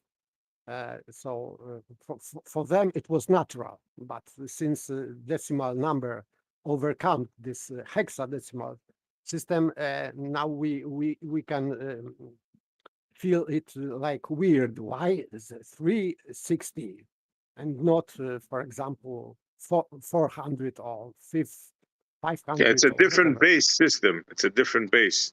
Yeah. But this circle thing is freaked out.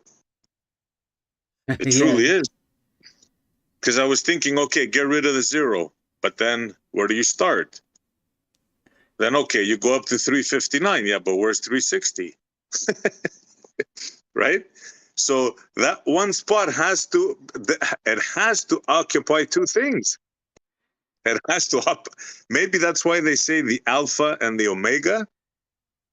Like, think about it. Mm-hmm.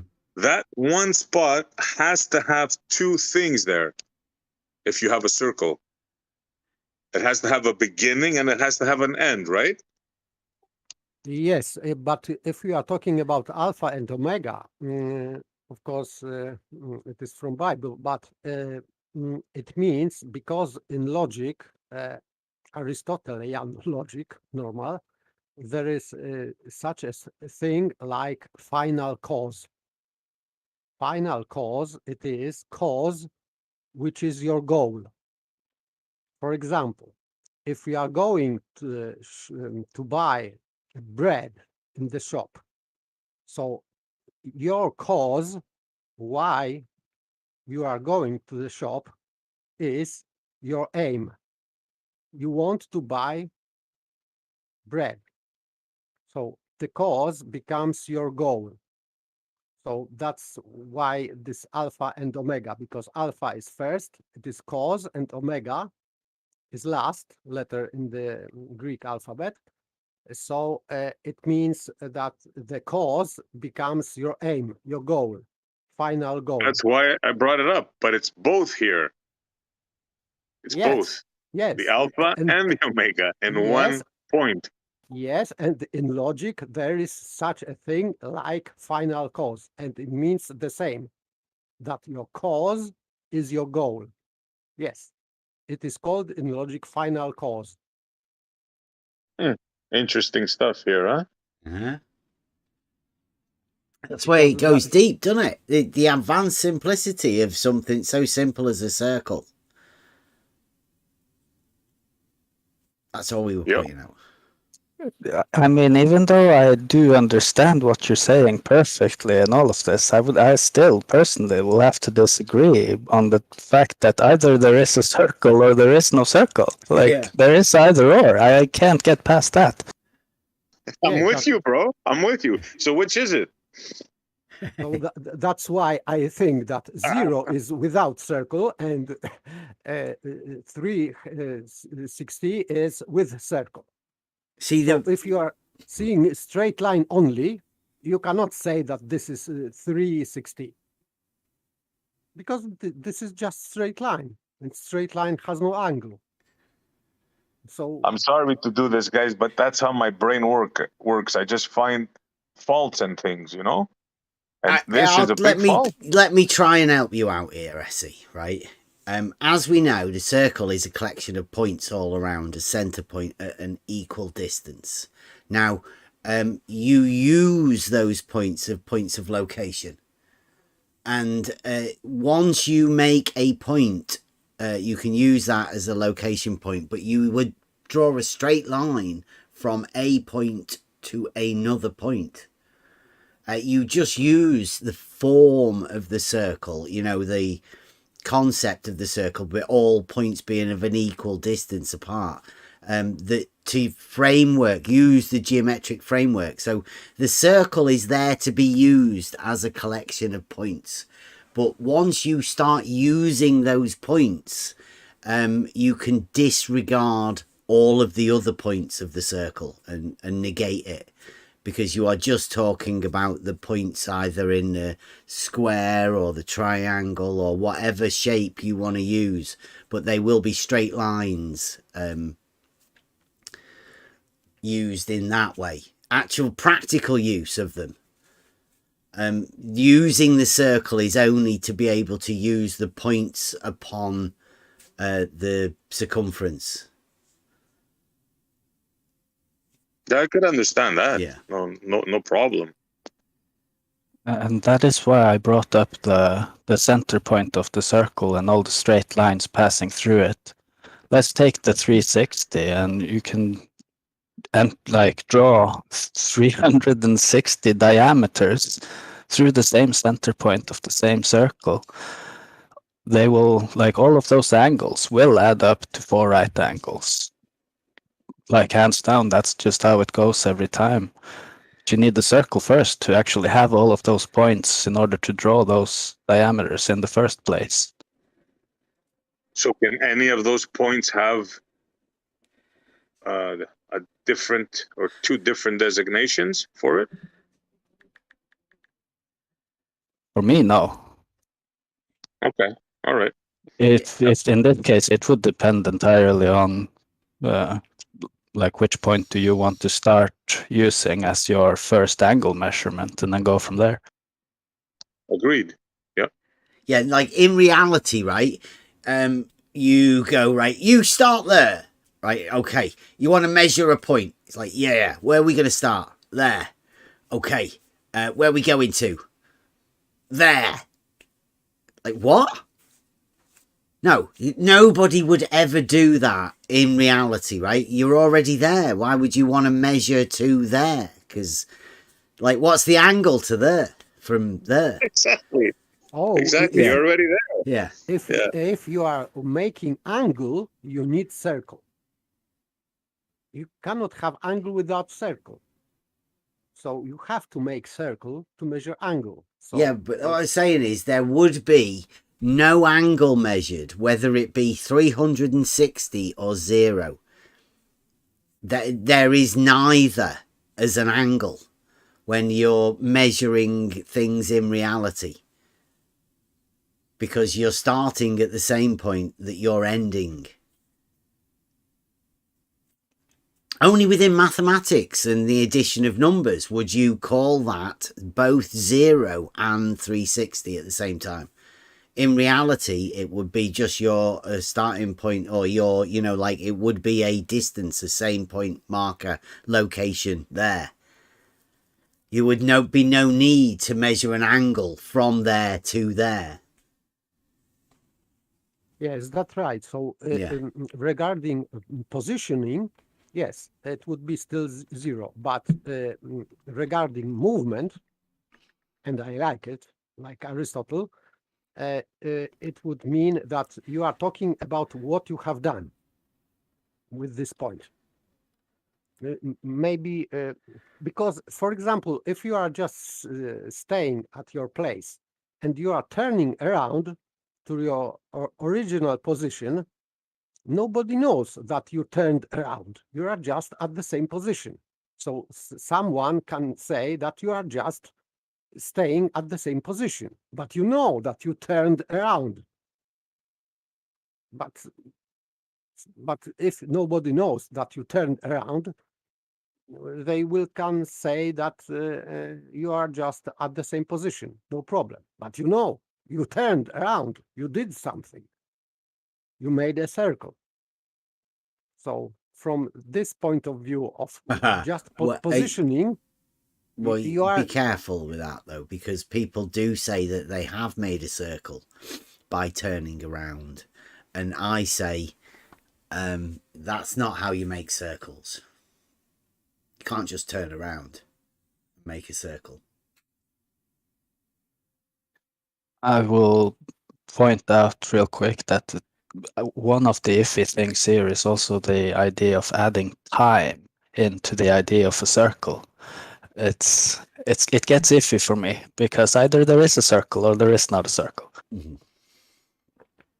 Yeah, I don't think there is a circle. You, bro. Explain that, Saragaki. The time, as in you have a radius, then you actually have to spend time describing the circle with your compass. But you know, either you have done that or you have not done that. That's just all I'm getting at. I don't see why time is involved or has to be involved. I don't know if I'm making it clear, because you have a radius to begin with when you put your compass down on a piece of paper. Correct. And then you describe a circle. You have done it, yes.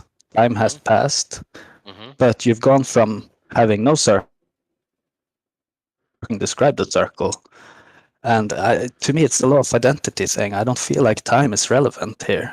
Either there's a circle or there's not. I don't necessarily see where the necessity for adding time into the equation. So how does that comes relate from. to pi? How does that relate to pi, though?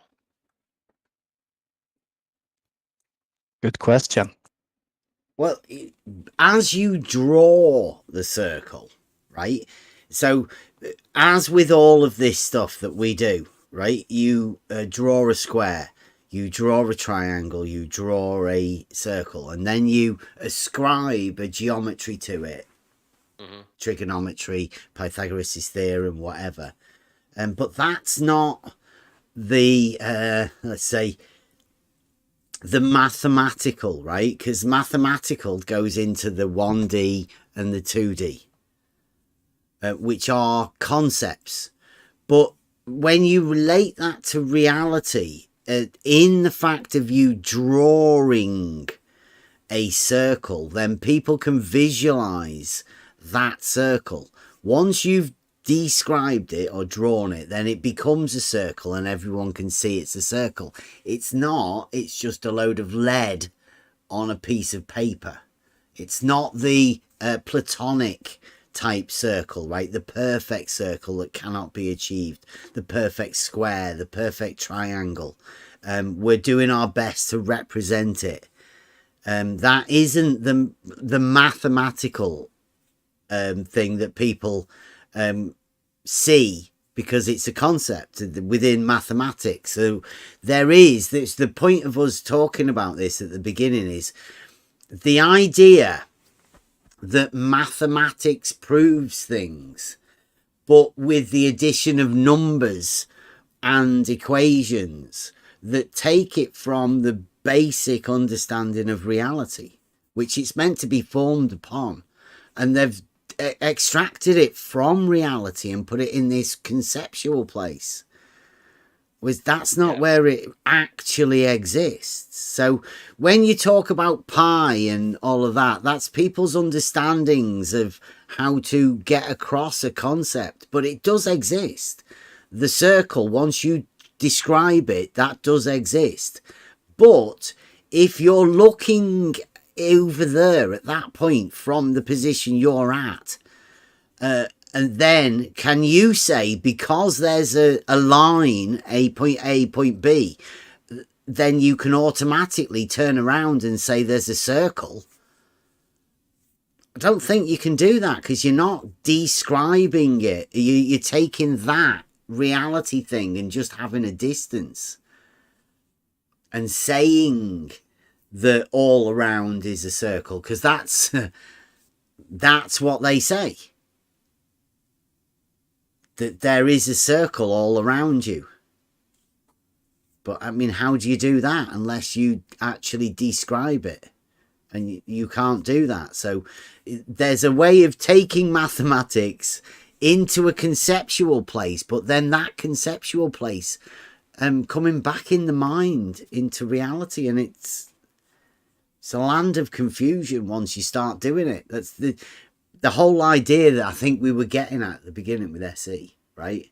SE, there's a confusion area between simplicity and where people have taken mathematics into imaginary numbers and conceptual places that I don't think we really want to. We want to try and smooth out all of that confusion and say there's a difference between confusionary mathematics and reality proofs that you can actually do. One of them's simple and should be made as simple as possible, and the other one seems to be make it as confusing and obscure as possible also. I don't like that other one. Yeah. John asked the question and I was trying to give like an example, and you came up with a doozy there. And this is how one thing leads to another. I'm glad we had this convo, actually.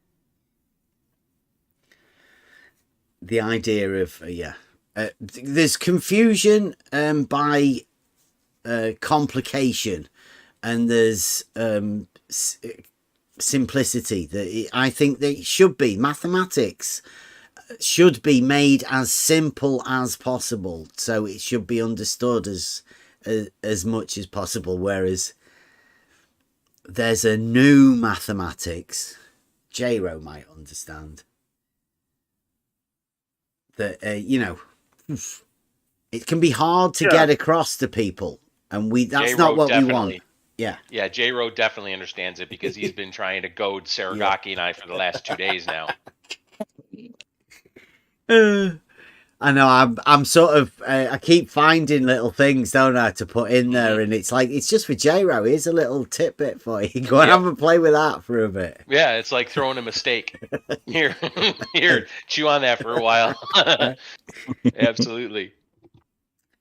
Right. Anyway, so that was great, and I'm sure we'll be doing those more things like that. But I wanted to carry on back through these points here, because we came from circles and squares being circles, triangles, and squares being the same thing, but being able to add angles into it, which obviously leads to this confusion that we were talking about within angles and the circle. If you can imagine that 0 is the same as 360, then you can imagine 360 is the same as 540. And if you can imagine 540 is the same as 360, then you may as well add in another 180 and make it 720. Sure. Yep. Sorry, you can't do that, Bubba. Sorry. But if you ascribe to globe mathematics, then you can, right? So this is what I was getting to, or wanted to get to, because this confusion causes people to have strange reactions. And Farmer's Boy here, the boys of the farmer, says he comes to Red's rhetoric's defense with this. It says it's measured spherical, and I say, you know, this is down here is where I reply back to him.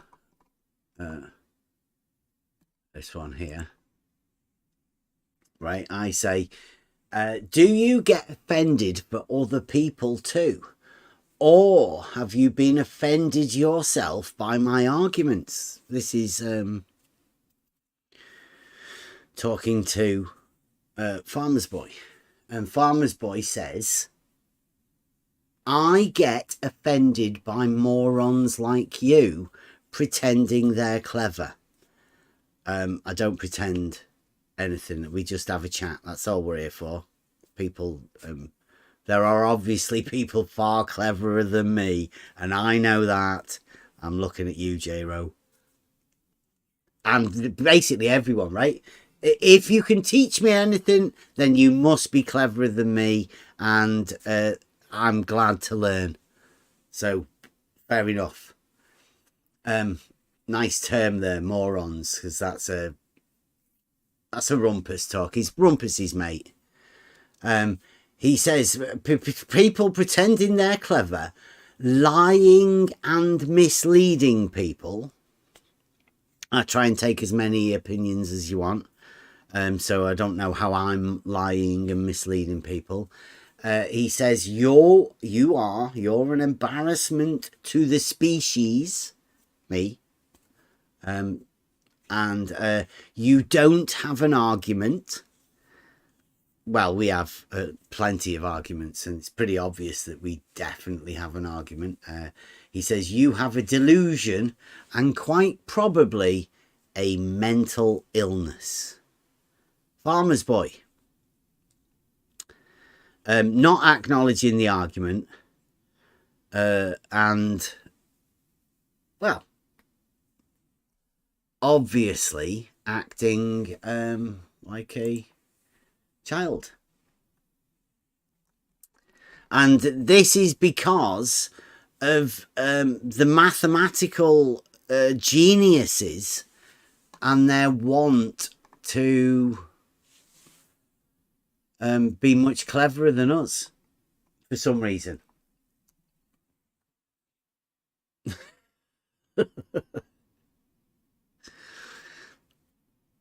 So Farmer's Boy, I ask Farmer's Boy, if you think you're talking to morons and people with mental illnesses, come and give us all of your advice and how we can fix this.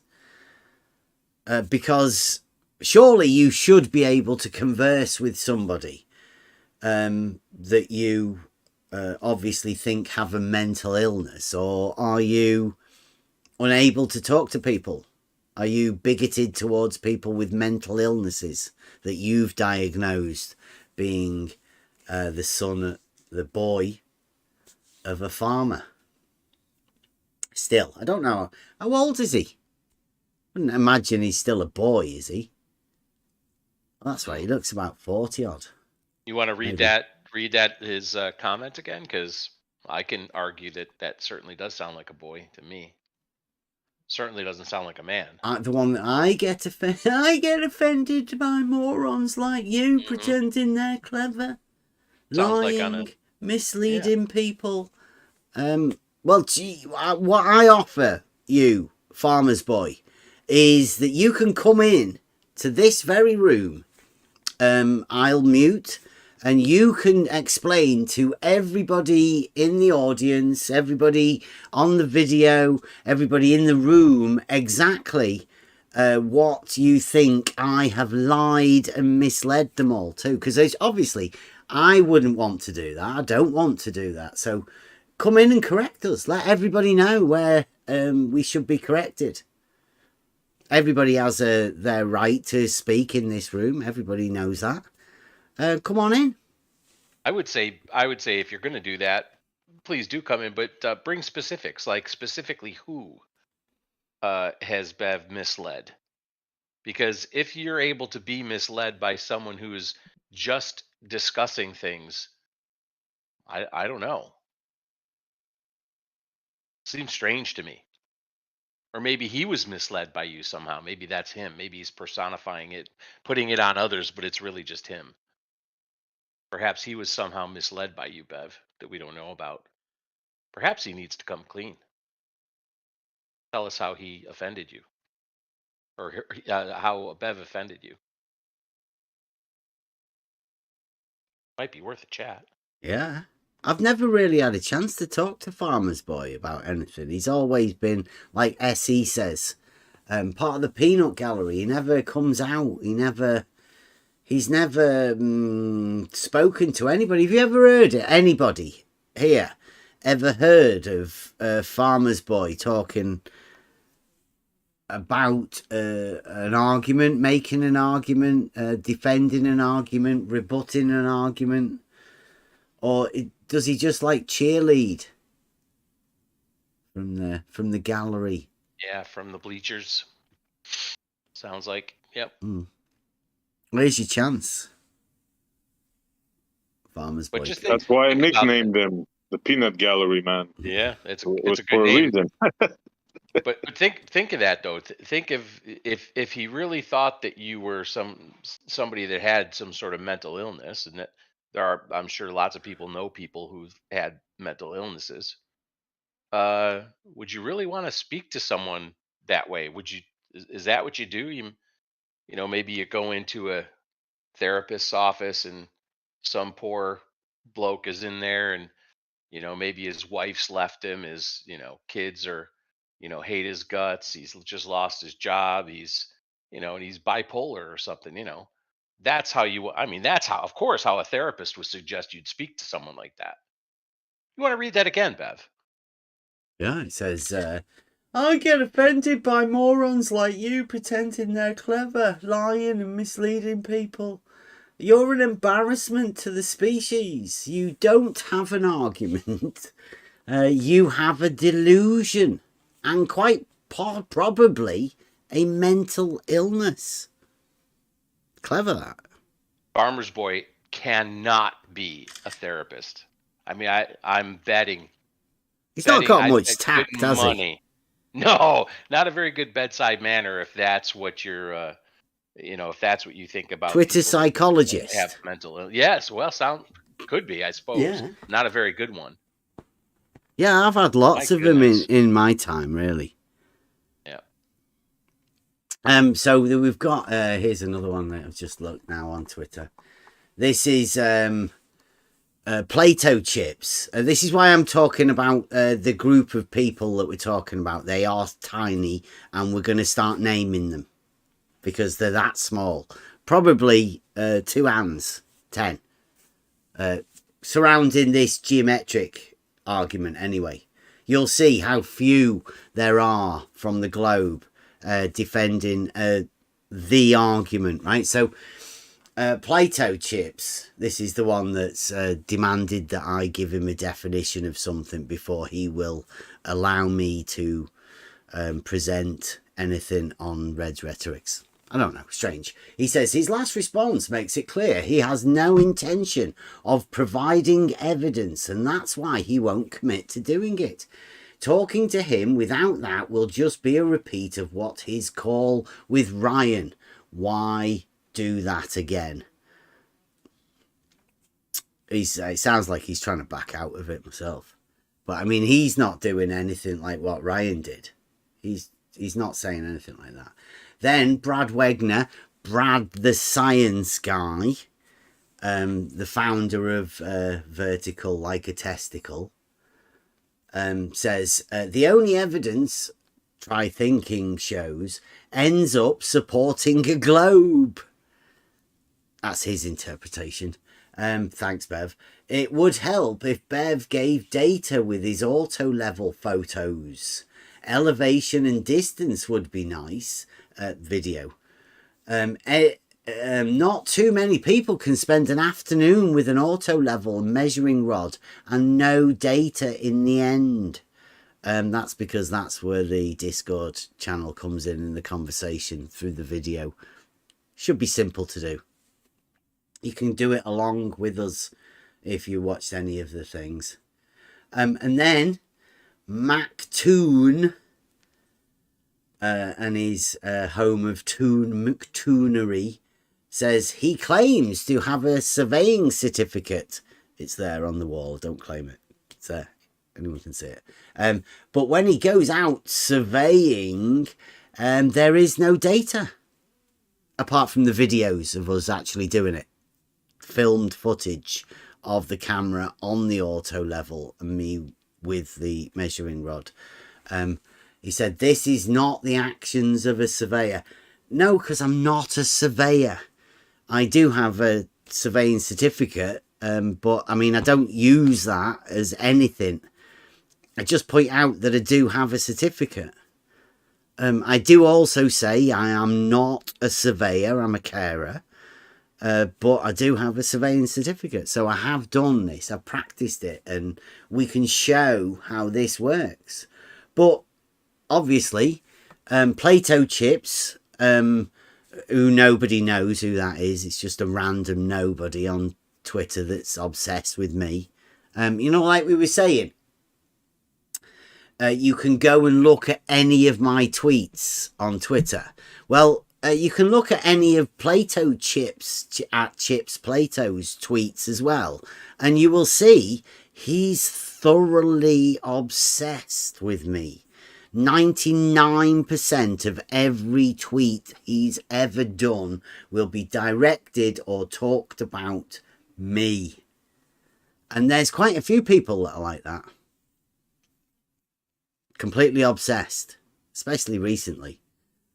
I don't know what McToon's doing. He's trying to set up some sort of a thing. But, I mean, Red's Rhetoric's the guy now at the minute. Plato Chips doesn't seem to want to have anything to do with McToon. So they're all obsessing about the argument. And believe me, it is. It's just about the argument. How you can make a syllogism. But I mean, that sounds a bit awkward. But how you can place words in sentences together to form the mind, to have a reaction, a reasoning process. Something happens within the mind when you hear these words and these sentences placed together.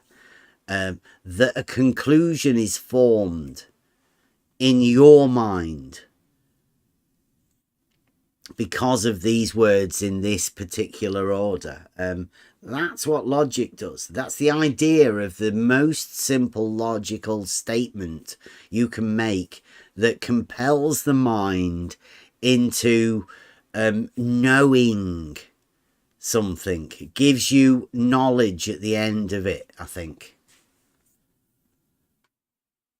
That's what we're after. We're after these arguments that are so simple that you can present to anybody. Doesn't matter how clever a person is or how much intellect anybody has. These things, we want them as simple as possible. So that's what we're looking for. The argument. I think we've found it. And the subsequent other arguments that come from it are also arguments, right? But we're after the most simple one. And I think that's what's troubling with these people. It's causing them to have existential cognitive veiling, to hide these simple arguments.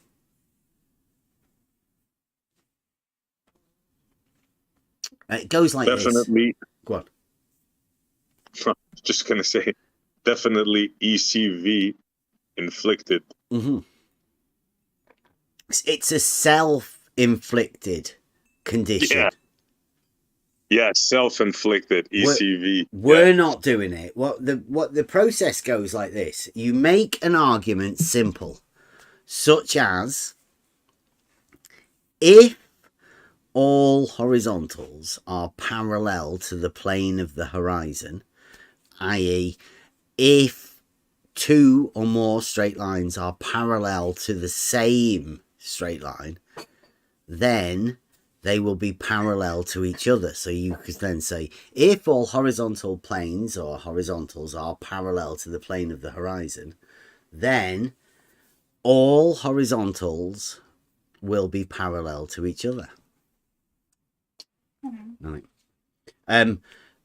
Then we can go and test that. There's a testing process that can occur. Then you can say, yes, every horizontal that I've ever looked at, I've ever measured or whatever, has been parallel to the plane of the horizon. Therefore, all of the horizontal planes must be parallel to each other.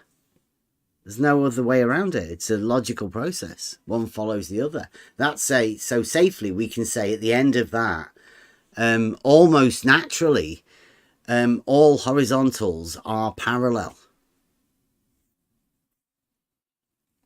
That's it. Done.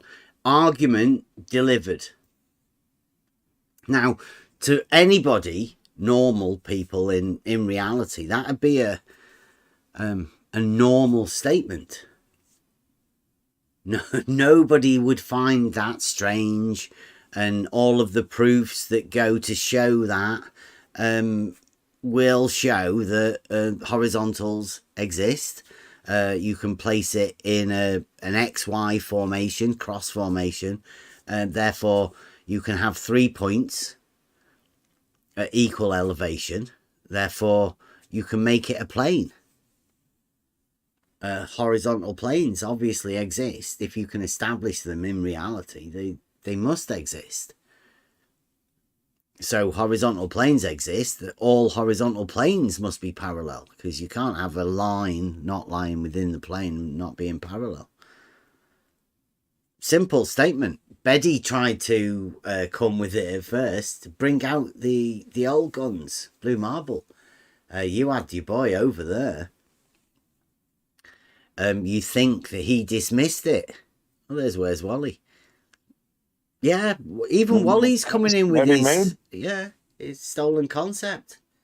Still not understanding. You can't have a stolen concept as a proof, Wally. It's not available to you.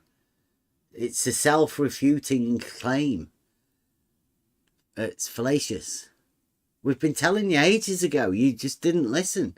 And you've never bothered asking anybody what a stolen concept is. You would never come in to hear us explain the stolen concept to you. It's really strange. But looking back at it now, why does he not want to come in and see the stolen concept fallacy? Existential cognitive veiling, ECV. It saved him from finding out about what it is, because he knows, or his mind knows, that were he to hear about a fallacious claim he'd made, it would ruin the claim that he has made. Wally thinks he's proved, the number 2 of the wolf pack, thinks he's proved that horizontals aren't parallel. But he's not brave enough to stand up and say that he's done that. But they might push Plato chips into doing that. That's why they want me over on Red's Rhetorics, I think. They want me to go over there and say all horizontal planes are parallel. And then they can wheel out Wally's proof and say, look, Wally's done this. And then I can hopefully explain to everybody in front of Red's Rhetoric and Plato Chips exactly what a fool Wally's been with his stolen concept. I mean, originally, that stolen concept was meant to be delivered to Nathan Oakley. And I said Wally should go over there and present it to Nathan. And I said, I bet Nathan can't refute it with stolen concept fallacy. I bet Nathan won't even notice it. And they didn't. Wally didn't either. Wally still imagines that it's some sort of a proof. He won't go back over to Nathan to explain it.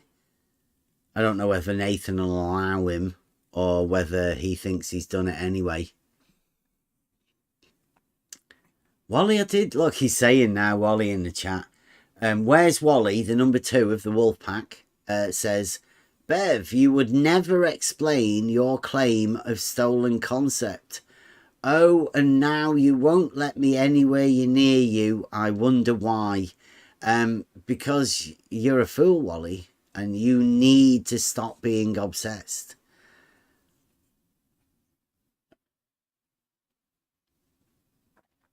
You don't need to refute a stolen concept fallacy, Wally.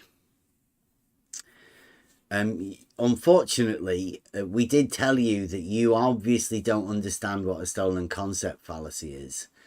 And because you never came in to let us know, or so we could explain it to you, we let you carry on.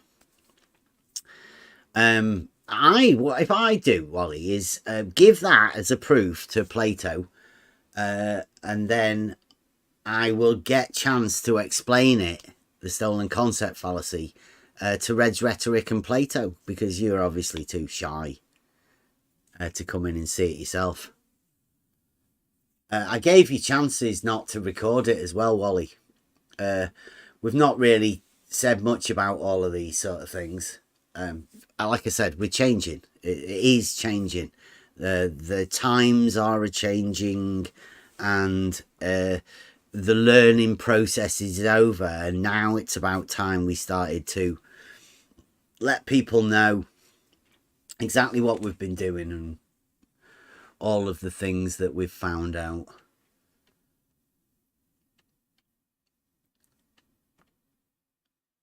Yeah, Wally, we're saving you from all of that. Obviously, you're still in the YouTube chat. We can't help that. We can't stop you from watching it, Wally, but we're saying it's dangerous. There's only a few people that can live in face a logical argument that's so simple and come out the other side of it still confused or misunderstanding such a simple argument with no rebuttal other than a stolen concept fallacy, which he obviously can't work out for himself and won't come in for us to explain it to him. Not even then, I don't think even then he would be able to understand it because of ECV. It's this condition that comes over the mind of the glober that hides them from a logical proof. You can't help it and you can't stop it. There's a few people that are going, I'm pretty sure they're going mad, insane, crazy because of simple logic. Because they can't refute it. They can't refute simple logic, and the simple logic does refute their model. So it's got to be troubling.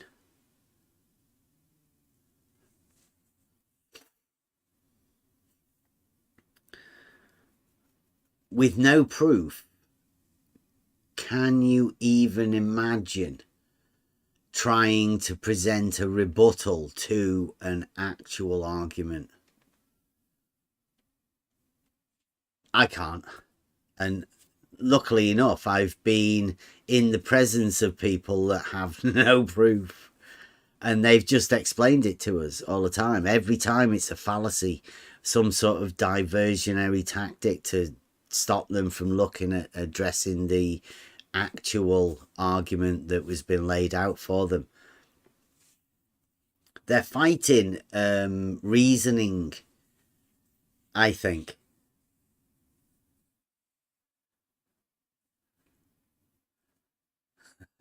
Look, Wally still can't see it, and bless you, Wally, for trying. Putting up. Everybody else has left Wally on his own.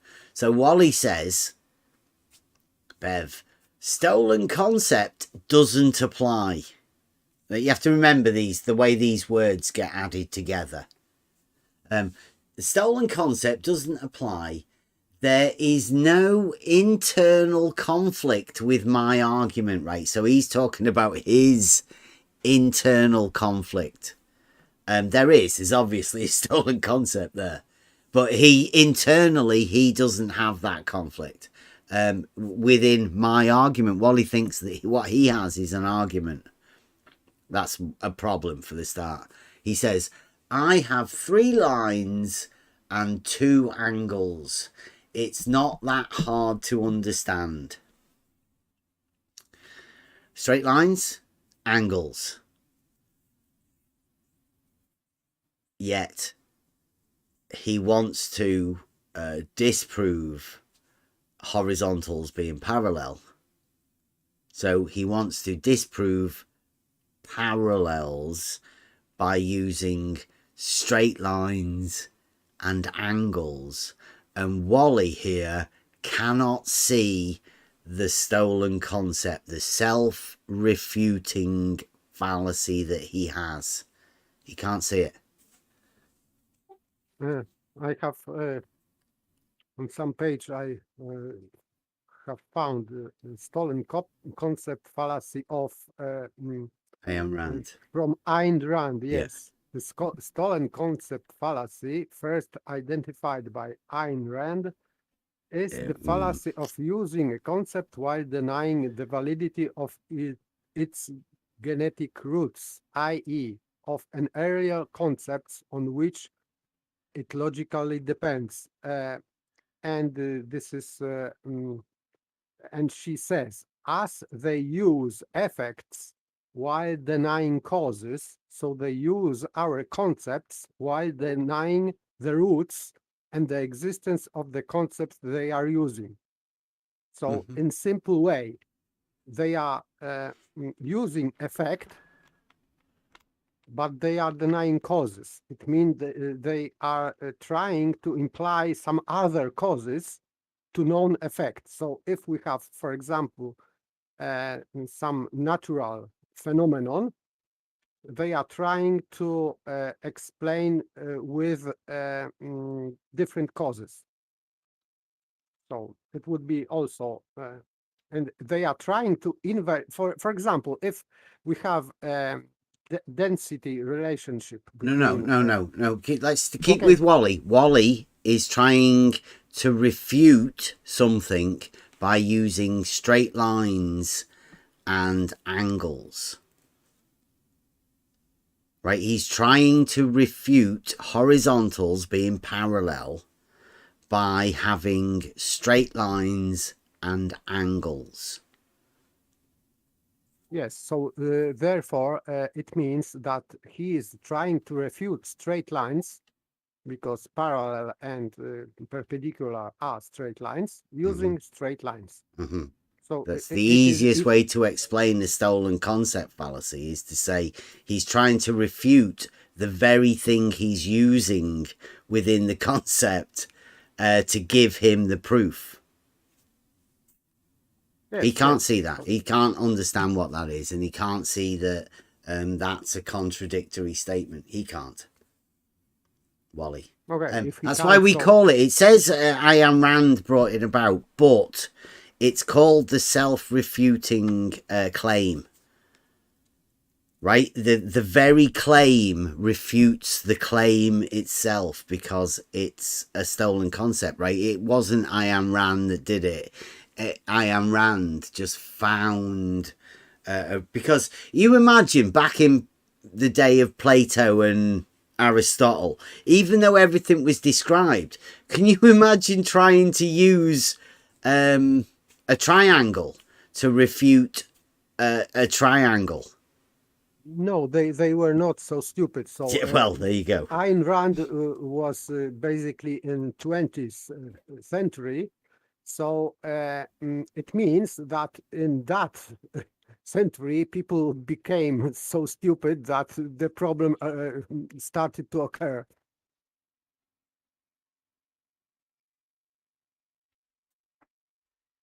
Yeah, I blame the water. I'd say to everybody, distill your water. You never know what they're doing to you.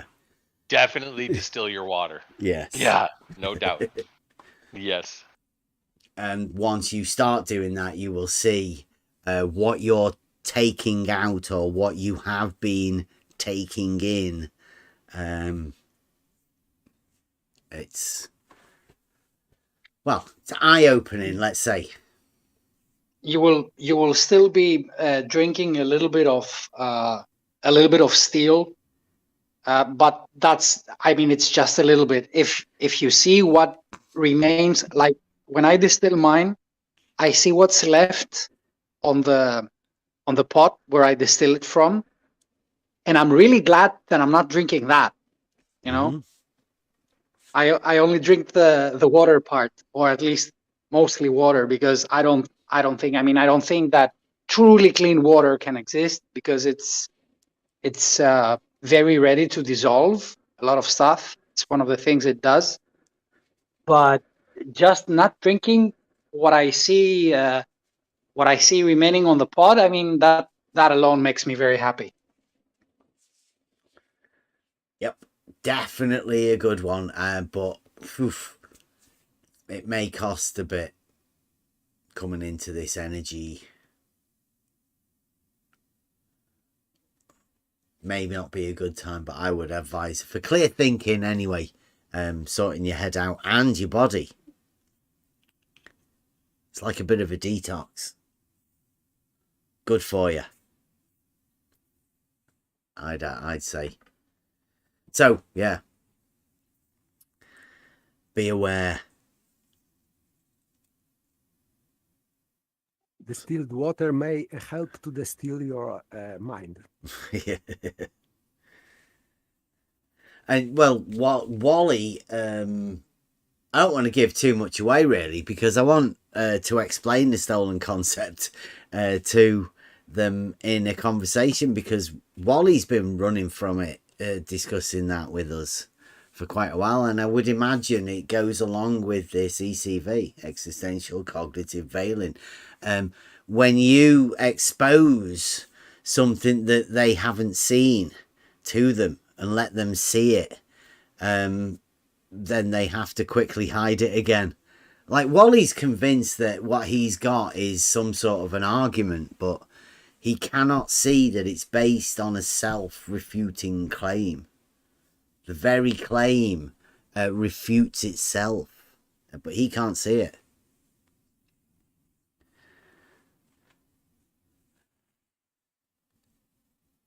What's that? It seems Stefan Mudd. Oh, welcome, Stefan. I know Stefan from, is it Twitter or from the comments? It seems Bev's Euclidean argument forgot its differential geometry, Gauss-Riemannian, and how this in small regions geometry looks Euclidean. Is that different? Like, how many different? I don't think one of those is correct. What? I don't understand that. I think Is he trying to that on the small scale, Euclidean geometry applies, but in bigger picture, it doesn't. And is overcome by Gauss and Riemann's whatever. Are those shadow giants, maybe? Maybe. Yeah. So he's talking about, for example, local horizontal or local vertical or whatever.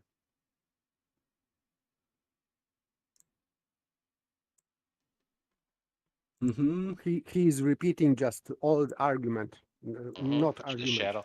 The shadow giants. Very important people. There you go. I'll put it in the thing if everybody wants to see that.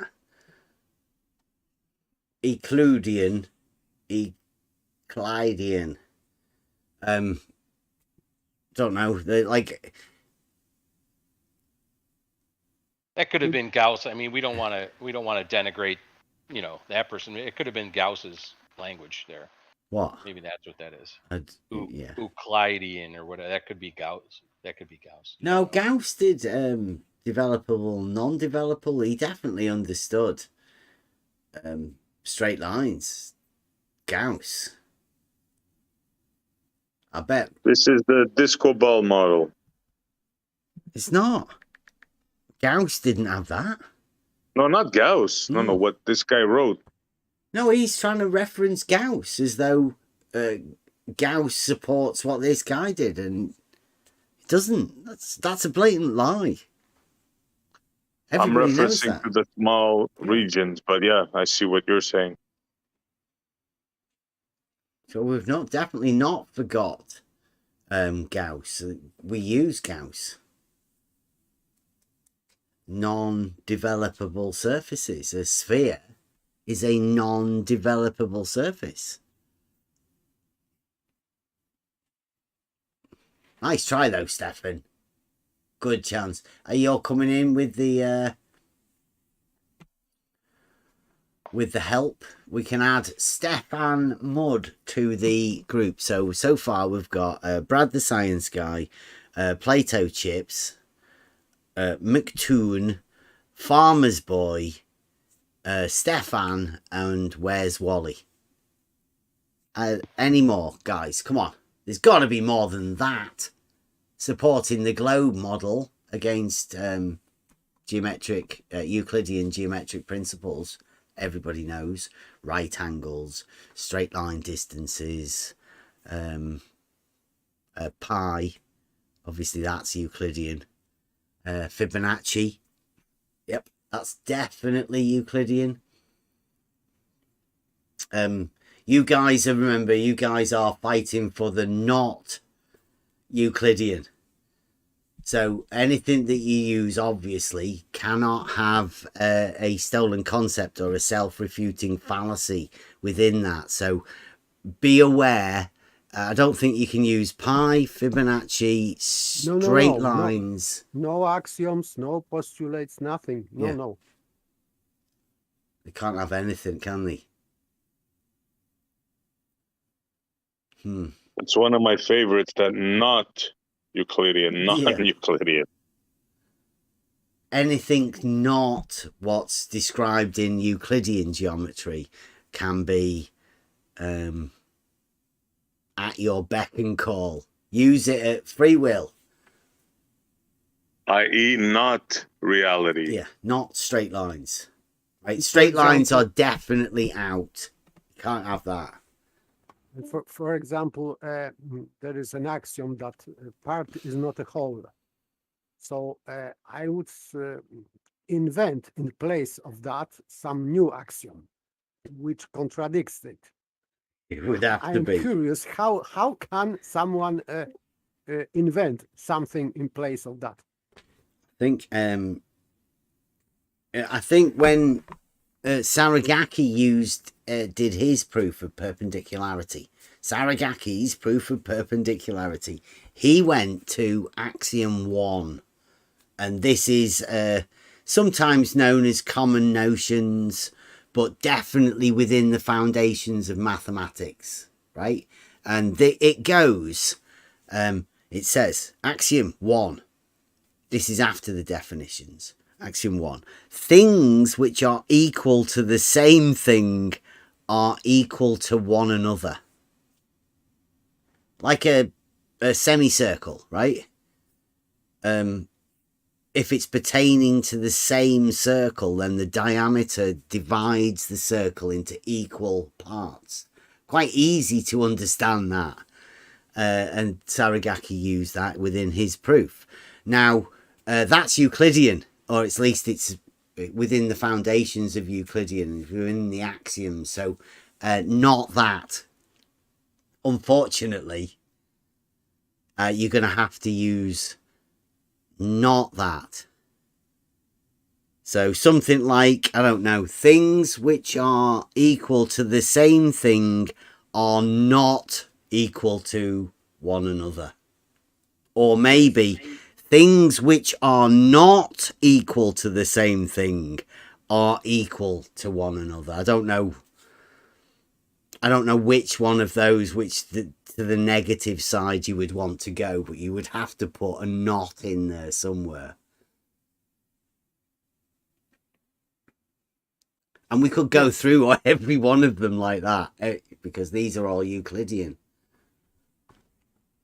Yes, so I expect from non-Euclidean geometers to create some kind of these kinds of axioms and common notions and postulates, whatever.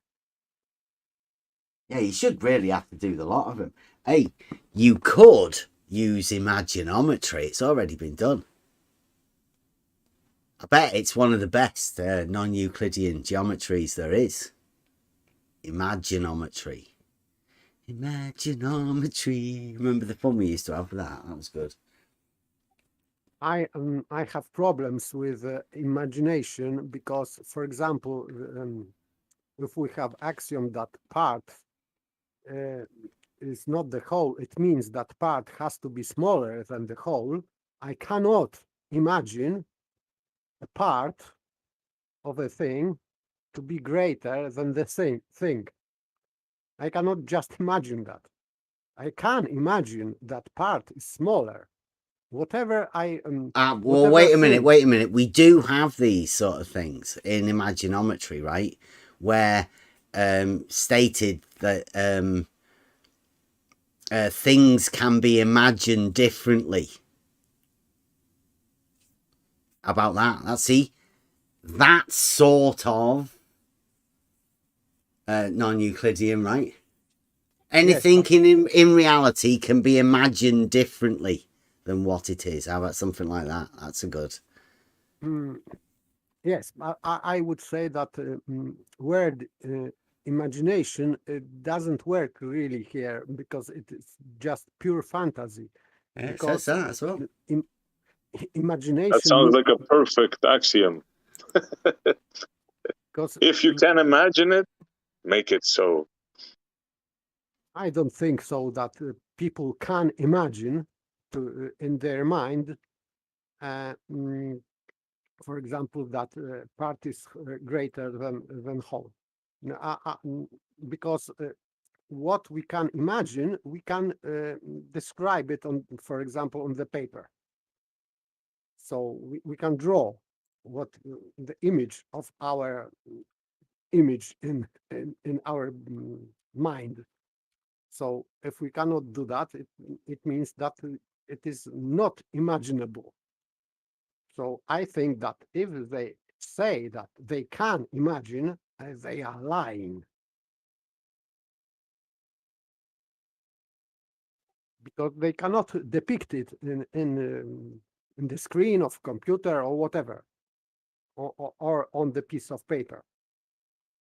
They cannot depict it.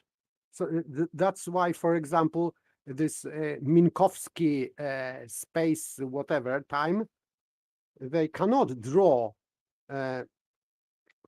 fourth line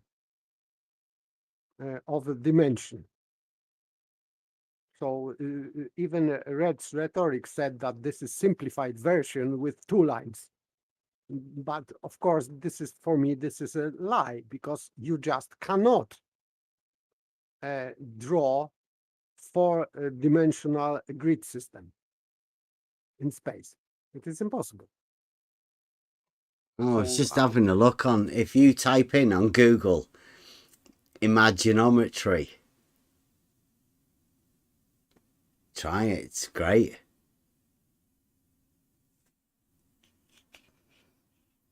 Try it. Go on. I dare you. It's us.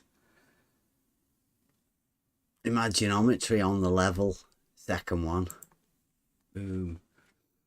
Straight in.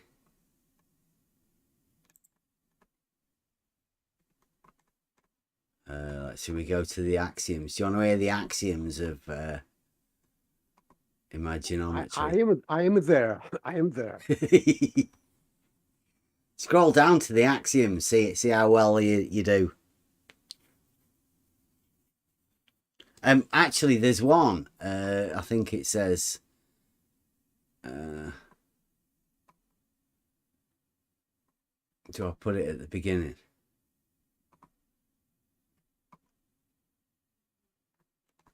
I'm pretty sure I put somewhere. I have definitions. Yeah. All definitions are meaningless by definition. Yeah. Any and all defined definitions can be redefined at any time you want. Any defined definitions that have been redefined become the definitive definition until being redefined. See definition 1. If a definition doesn't fit, conjure a new one. Remember, you are in control. Narniation is expected. Always refer to definition 1. Let me get this on so you guys can see it. This is on the level.live. Imaginometry. We do have experience. There we go. Making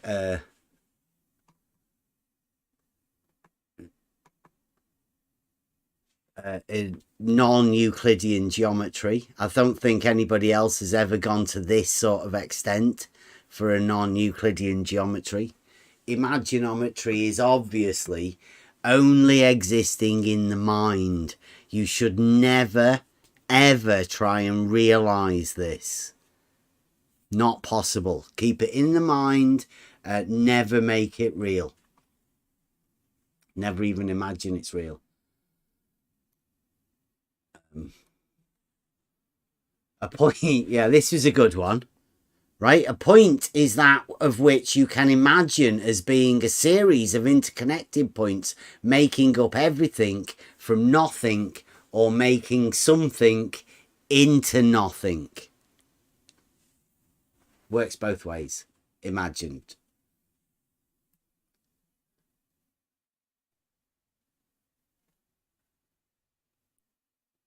The duration alone of either verbal or written definitions reinforces your definition or redefinition.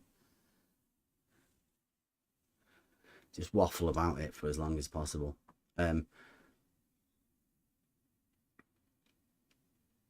There's some good ones within the postulates as well. Anything can be imagined.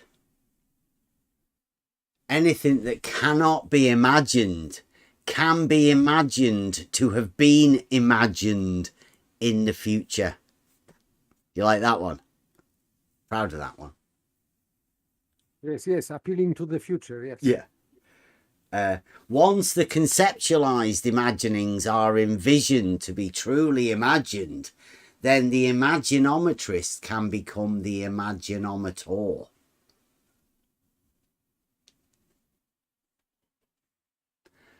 A solitary individual can envision their imaginings as being the imaginings of the whole.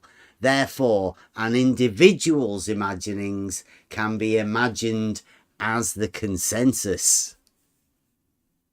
All from practical experience, this. I mean, thanks to all of the guys that have helped us making this imaginometry.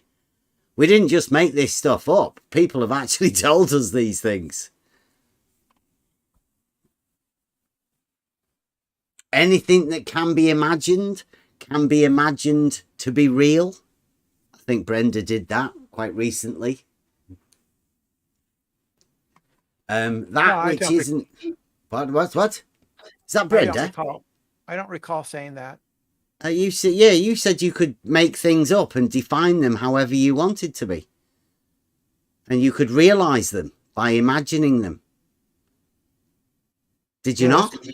That's basically what math is, yeah. That's what I just said. No, anything that can be imagined to be real. It's exactly what we just said. We went through then. That's why I said you taught us that one. Well, I can imagine unicorns, right? Mm-hmm. And I can imagine that they're real. Mm-hmm. So yeah, of course. So there's no problem with that, right? Yeah. Exactly. That's why it says that. We know that. Yeah, I was talking about math. The math is in math. You make up. You can imagine anything you want. Yes, this is a non-Euclidean geometry. This is exactly why we did this. To explain to people the difference between Euclidean and non-Euclidean. This is entirely non-Euclidean. Like, we know that nothing that you say can be realized. It's all just imaginings. What do you mean by realized? Making real, Brenda. Going through these anyway. Let's see how you do with this one as well. That which isn't something else can exist as something within the imaginings. I don't know what you're talking about. That's good. That's exactly right then. That which can be imagined to be bigger than imaginable. That was a great one, that. Yeah. Yeah? Boring. Can you imagine something, and then can you imagine it bigger? And then can you imagine it bigger than you can imagine? It's just a imaginometry exercise we try and get people to put themselves through. It's good that you're here. Nobody cares. Okay, axioms. Nobody cares that you are here, but it's good that you are here, because especially when we're going through this. Now, the axioms. Number one, it is a globe. It has to be. Yeah, that's not an axiom. It is. That's axiom number one, imaginometry. No, it's not an axiom. Yeah, it is. It's the first axiom, obviously. No. It's the first thing you go to.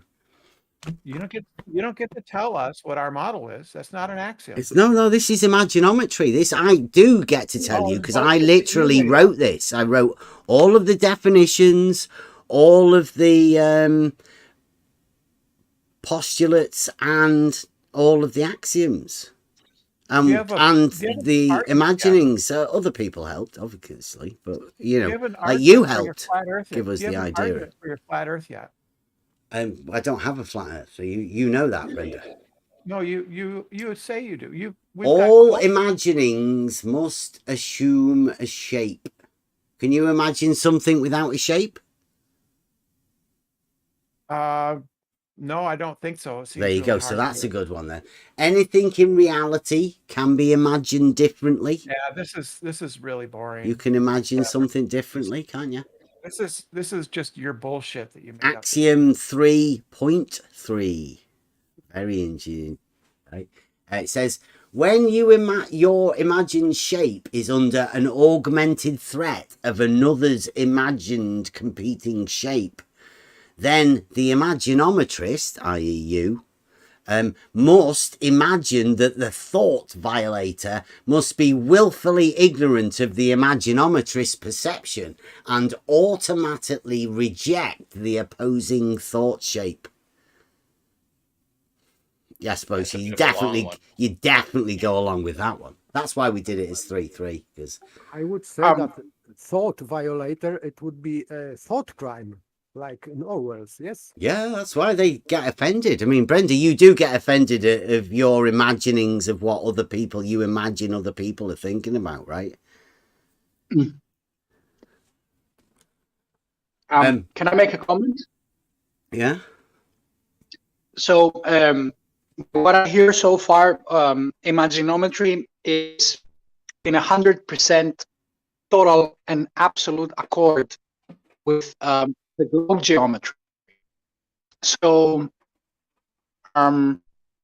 is it the same geometry, globe geometry and imaginometry? By globe geometry, I mean the well, right. As we went into the understanding of Euclidean geometry, we realized we had something solid to have our framework off, right? And now we were talking to a load of people who said, not that. So we looked around, we could find nothing for not that geometry. So we thought, being generous, helpful people, we would give them a hand, seeing as they weren't willing to do it themselves. And when they say, like, you don't understand non-Euclidean, well, yeah, we made a non-Euclidean geometry up based on what they require, right, to help them out. That's where this came from. Non-Euclidean imaginometry. They use it all the time. They just I don't know. They don't want to give us credit for it. Can you add a few curved straight lines and curved levels on it? Then it will be this is imaginometry, right? It can't be realized. It's up to you. It's like, this is where it is. It puts it in the power of the imaginometer, right? Imaginometrist, whatever, right? You can become the imaginometer. That's the idea, right? So you can be the originator of all of this imaginometry once you progress and you understand the rules of imaginometry. You can even assume that you were the one that originated it all once you become all-powerful imaginometer. Cool. Yeah, it's within the power of everybody to imagine that they were the ones that imagined how to invent in non-Euclidean geometry. Well, they do it all the time. I would dare say that this is the only, at least written, that I've seen with axioms and so forth, non-Euclidean geometry. I don't know that I've ever seen any other. I mean, Euclidean obviously has axioms and definitions and all those things. I've never seen. Has anybody else seen written down any other non-Euclidean geometry with axioms and definitions like Bev's reading off? I think it could be the only one out there. Well, if he writes, I'm waiting to see if there is more than 6 axioms, then it's the same for me. It's going to be the first one that I see that has that is so robust, so well documented and put down. Yeah, we've got 6 definitions. Have you copyrighted this? Because you may want to copyright It's on the website. Okay, good. Automatic. Right, awesome. We've got 8 postulates. Oh, wait a minute. There's one missing. We'll get to that, right? There's 8 postulates, but it's not there for some reason. I don't know why. No, I can see 8. I can see it. Yeah, but there's no 5. Look. The 5th one's gone missing from the postulates. Impossible. Wow. Right. Somebody was playing games there, I think. Right. So in the axioms, where did we get to? Number 4. You'll know when you've heard this. All evidence is assumed evidence of your model. Globe. Any evidence contrary to your model can be assumed as evidence for your model. That's a good one. That gets used quite often too. If it doesn't logically fit the model, then the logic must be illogical. You'll see that one used quite often. It does follow. It does follow, yes. Yeah. Definitely non-Euclidean, right? Yes, yes. Reality cannot be disproved and does not need imagining. The sole purpose of imaginometry is to envelop a unique, personalized idiosyncratic conceptualization of an individualized, fabricated corporeality. Do you like that? That's fantastic. Yeah. This is great. That's a but good one. I think that you didn't offend anyone. Yeah. And number 8, if at any time the Imaginometrist is asked to provide evidence, then the Imaginometrist must obfuscate and ask the offender to provide the evidence they require. Brackets. This is called a spherical. A sophistic reversal. I was just going to say, can you clarify whether that's a combination of sophistry and reversal? Thank you for that. And this last is classical Brenda. Yes. Yeah, I say like I do not help to provide anything. You have to bring. Yeah, you tell me what I require that you've just asked me for. Yes.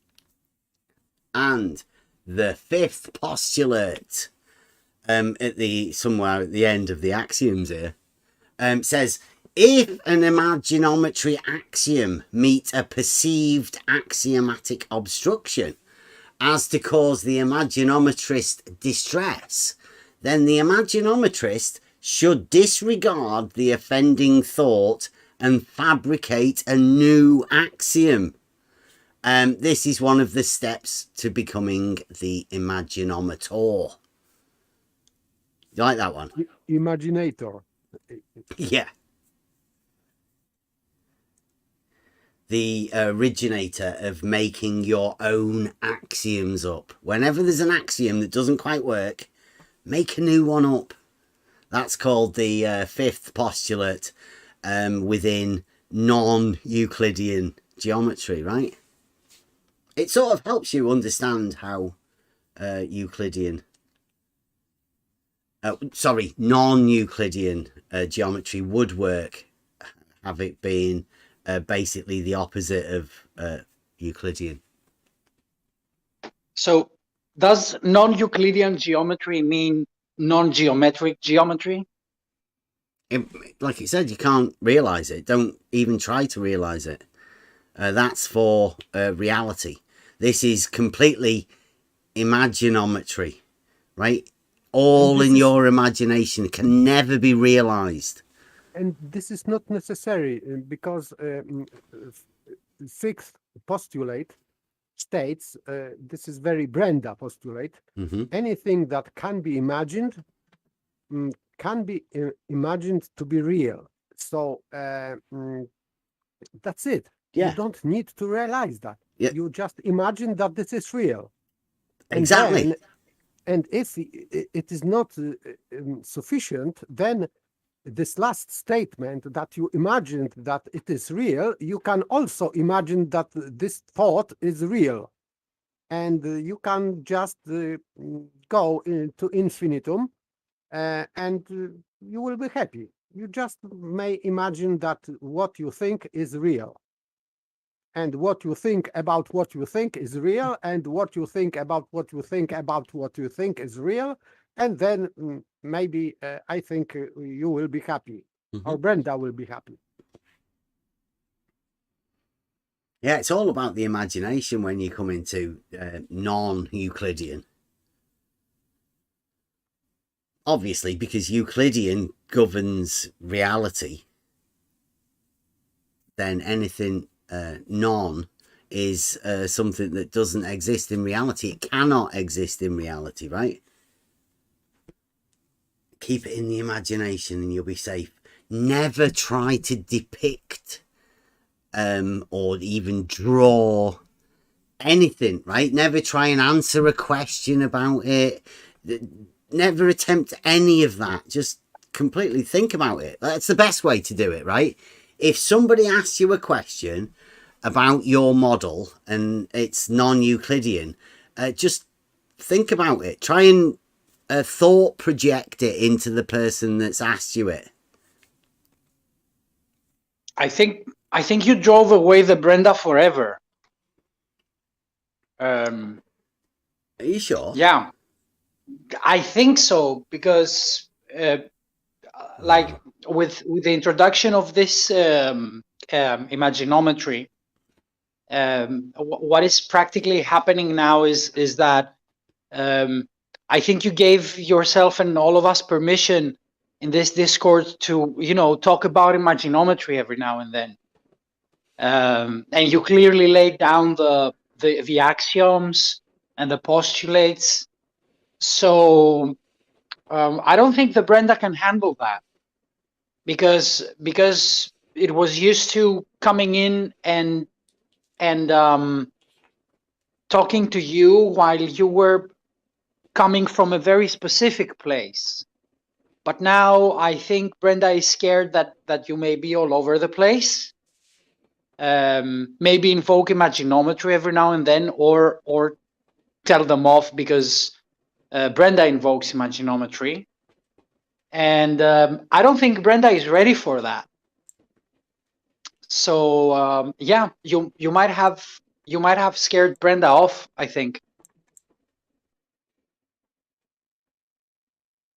Right, well, we've got this bit here now. Now, this is the, once you've gone through the definitions, the postulates and the axioms, you have to get into the propositions. But since the propositions are the proofs, we obviously can't have them in Imaginometry. There's propositions become a little bit difficult. So what we've got is we call these the imaginings, because this is about as close as you can get. I think because proofs are not available, but evidence. So I think that it should be replaced by evidence. Well, I think that's up to the individual, right, to have that. It's that we can't give them their imaginings. We can only give them the inspiration for those imaginings of the personal thing, right? Because it's a very personal thing. Once you get into Imaginometry, it's your imagination, so you should be the imaginometer. You don't want anybody telling you what you should imagine. Of course. Yeah. That would be a violation. Yeah, so you can aid them, and that's why we call them the imaginings. As an aid into your introduction to Imaginometry. So the first one is I put the first and only conceptualization of shape within Imaginometry is the Dornagon, a two-dimensional, radiusless spherithought that will become the envisioning framework to build many a fabrication upon. I was proud of that one. I like that one. A two-dimensional, radiusless spherithought. Genius. It's simply a mind shape made up of two or more straight lines sharing common segments. As in all of Imaginometry, there's no knowing what your personal conceptualization of the Dornagon is. But a few of the imaginings of others have included. See, this is what I say. You can't tell people, you can just aid them. So this is how you conceptualize a Dornagon within Imaginometry. The horizon. A horizontal Dornagon of undefined proportions. A water level is a vertical Dornagon of dimensions defined by model proportions. A Dornagon is a good way to envisage how you conceptually make parallel lines intersect. And for any imagined orbit can be conceptualized as a Dornagon in your mind. Try it. And a 33 cornerdon is an example of a perceived Dornagon. How many can you envisage?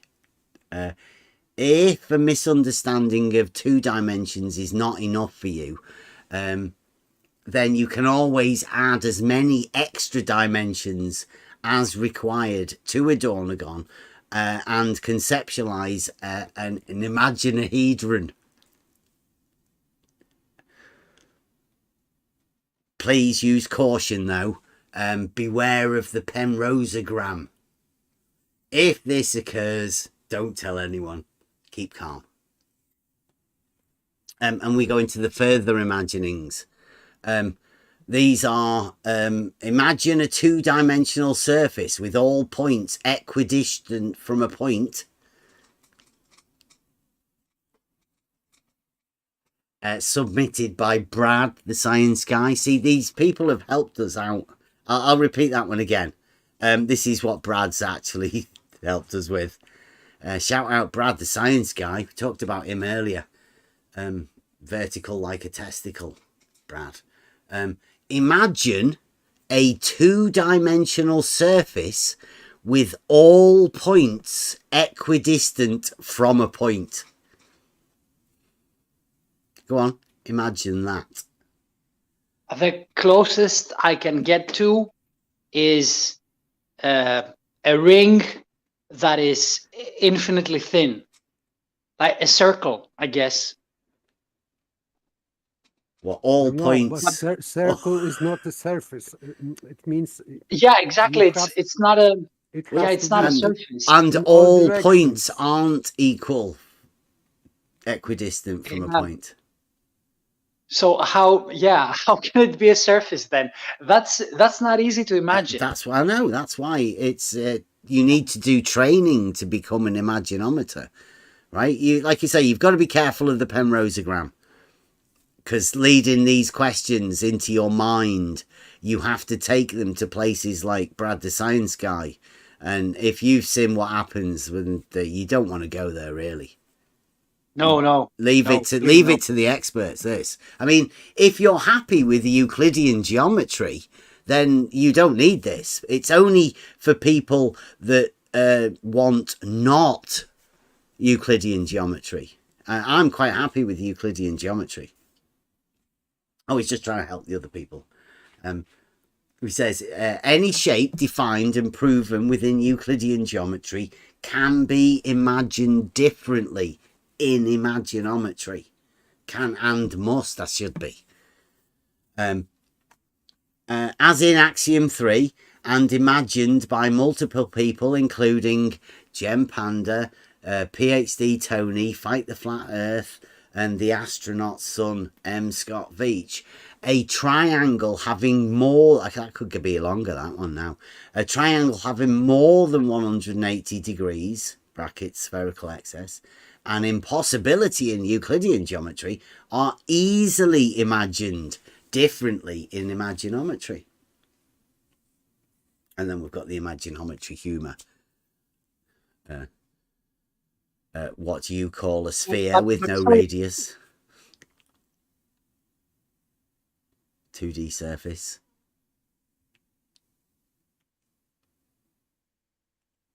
How do you... This one's quite relevant as well. Question. How do you make a circle have more than 360 degrees? You keep turning the compass? No, you turn it into a triangle with 3 times 180 degrees and it will become great. This is great circle. So normal circle has 360. Yeah. But this is great circle. Yeah, So you can imagine it as a triangle, and we've heard a square. You can imagine it either having 540 or 720. It's great. See, this has been wrote for a long time. I haven't just done this today. It's been there for everyone to see.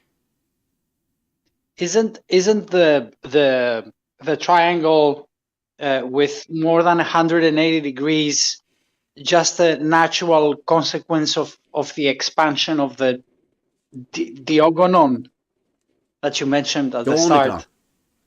Doanagon, yeah. Yeah, it was Dawn that helped us conceptualize that. So that's the shape that has 2 corners, right? No, it's any shape that can be imagined to be made up of straight lines sharing common segments.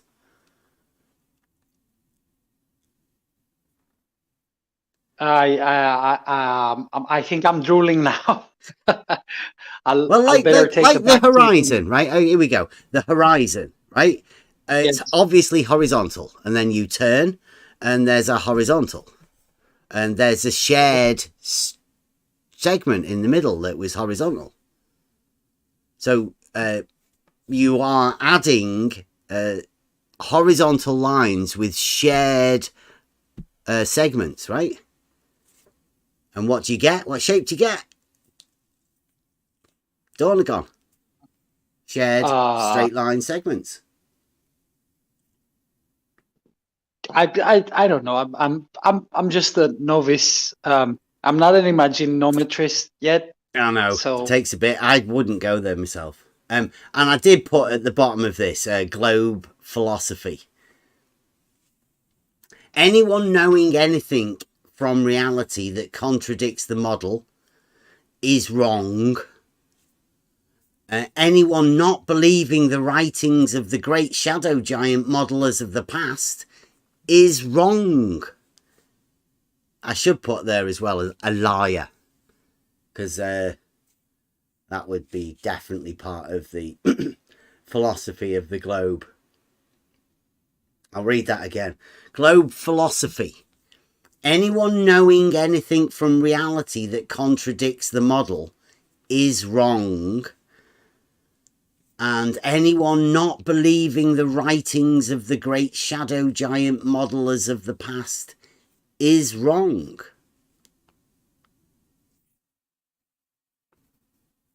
Quite simple. Yeah, that's obvious. Yeah. And I put here practical help. It says, if you're ever confronted with someone exposing you to the horizontal paradox or other related paradoxes, then you can use the equipotential angle of adjustment. This can be used to mentally adjust and confuse anyone questioning acceptable paradoxes today. More details will be found upon its uses. We'll update. And there is a page for the equipotential angle of adjustment. Buster's favourite. Can be explained. We have definitions and all sorts of that. So this is, I originally did this as a teaching aid to Euclidean geometry. This is Imaginometry. The geometry of reality is Euclidean geometry. This geometry doesn't support models that aren't reality. If you ever find yourself troubled by a model that doesn't fit reality, you will find yourself using Imaginometry.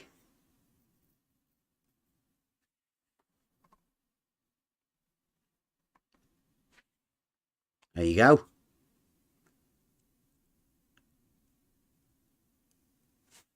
Oh, there's loads of little clips from Lewis Carroll. Could add some more to that. There were quite a few of them. So how do you think of that?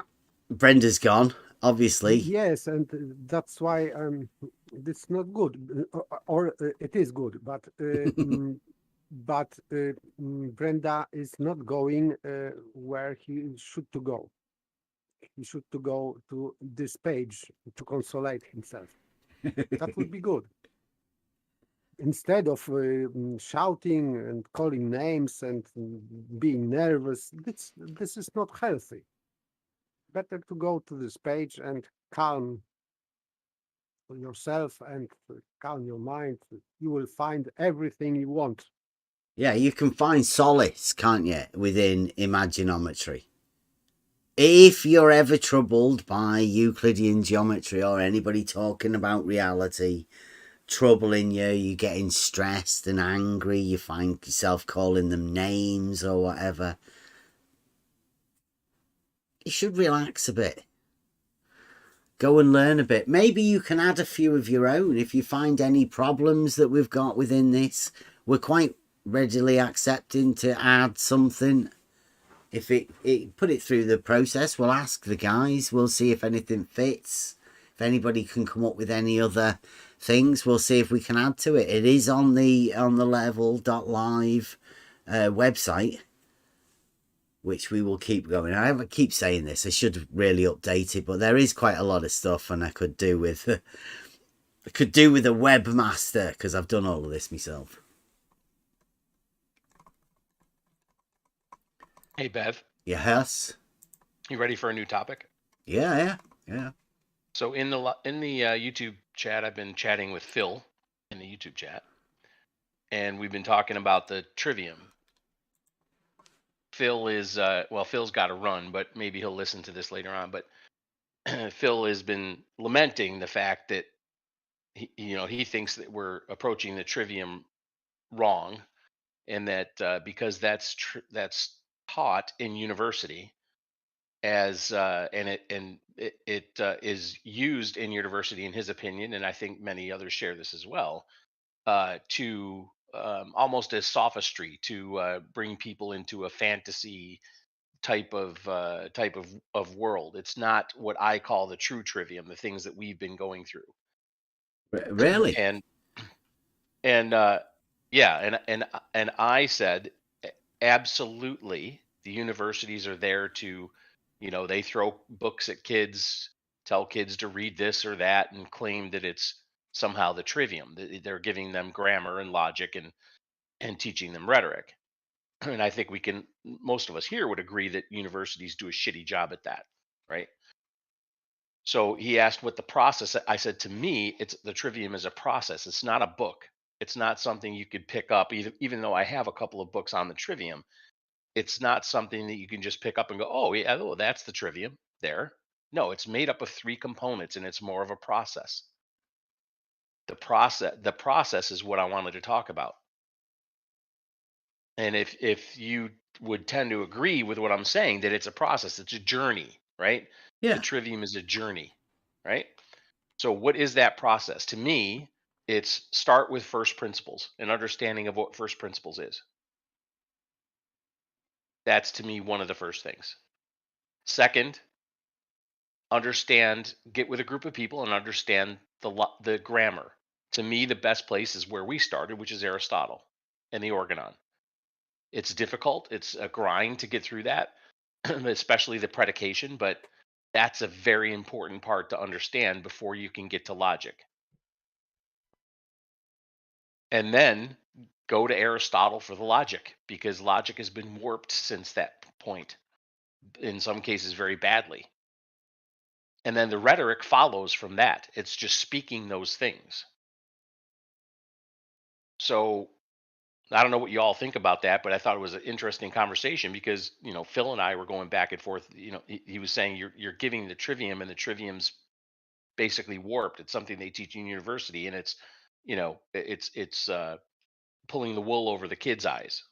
I don't disagree with that. I think SE had that opinion at first as well, when he did. Yeah.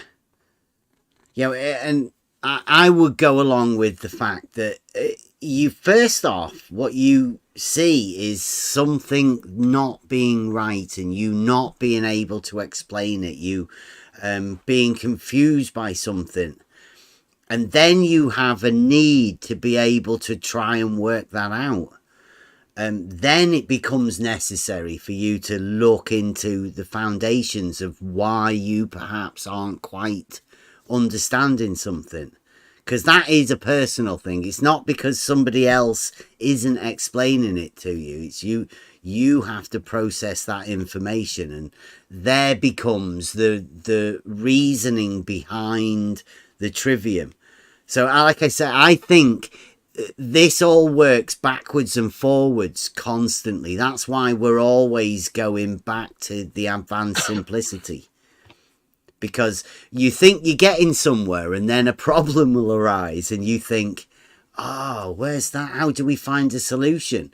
And it will normally come from the beginning, the grammar for the words, and then you can build it up to have the reasoning, and then you have the understanding, which you had the problem with at first. So to me, the Trivium it's a process, like you say, that helps you understand something. And it's just the foundations of it. That's why I think it needs talking about. And you shouldn't take that approach of university, if that's what they do. Read this book about this. It should be a discussion, and then you can all come to an understanding of how it works best. And because what you're after is everybody working together on the same understanding, and the more people you can have of that understanding, the easier it is to explain things to somebody who perhaps doesn't, and you can catch people up to, you know, similar sort of speed. But it is the beginnings, the base, isn't it? Yeah, absolutely. And I think Phil was coming from exactly where SE was coming from at first. He said, just one of his comments was that the Trivium, speaking of the Trivium, that is what they use, and it's indoctrination, not comprehension, understanding, logic, and wisdom. And he's not wrong about that. That's what they teach in universities by and large. I think that's very true. And I was trying to explain to him that's not, they, like many other things, the concept of the Trivium was stolen, warped, and then used by sophists to do their dirty work. And we're taking it back. And yeah, so Phil, if you're listening to this after the fact, I know you said you had to run. Come on into our Discord. Come on in and have a chat, man. Learn the process that we use. We're still going through it. Mm-hmm. As Bev said, we've got to go through it again and again and again, because we all talked about it. This was nothing any of us learned in school. I've been to university. I have a degree. Mike Jones, I think, has a couple of degrees. Saragaki, J-Ro. I mean, lots of people in here have been to university. Yes, and Blue. have had multiple degrees. This is not stuff that we've learned in university or grammar school or anywhere else, to be honest. It's lost. It's been lost. And it in the true Trivium, it should be elementary. You should be giving this from birth, right? It's developmental stages particularly fits the Trivium. It should be ingrained in your childhood teaching. The fact it isn't is part of the problem, right? Or part of the cause, like one or the other. Yep. And actually, isn't that what we read in the Lost Tools of Learning? Yep. Right, from Dorothy Sayre. That was that one piece that said that you're basically stunting the future, the children's future, by not giving them this. And I called it a birthright. I told Phil it's take back the birthright that was stolen. And to put it in the university, right? That later stage, and pretend it's somehow special for only the special people that go to the universities. And that is also wrong. This should be for communication, how better to communicate. And that's for everyone, not just for people who go to university. Yep. I just wanted to get that out because I thought it was an interesting conversation. I haven't seen Phil in the YouTube live chat before. I don't know if he's new or not, but yeah, Phil, come on into Discord sometime. We'll have a chat about it. Thanks, Bev. Yeah, that's what we're here for. Blue Marble seriously doubts that people here that have been to university. That's all right. He doesn't have to, I don't have to show my degree that's hanging on the wall. It's fine. It's no big deal. Yeah. Blue Marble will be one of those people that doesn't think I've got a basic land surveying thing. I know. So, I mean, he would deny just anything, really, Blue. Yeah. And it doesn't mean anything, Blue. That's a thing. You think it means something. It doesn't mean anything.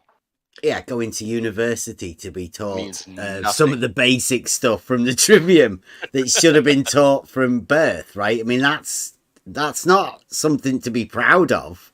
That's for sure. No, definitely not.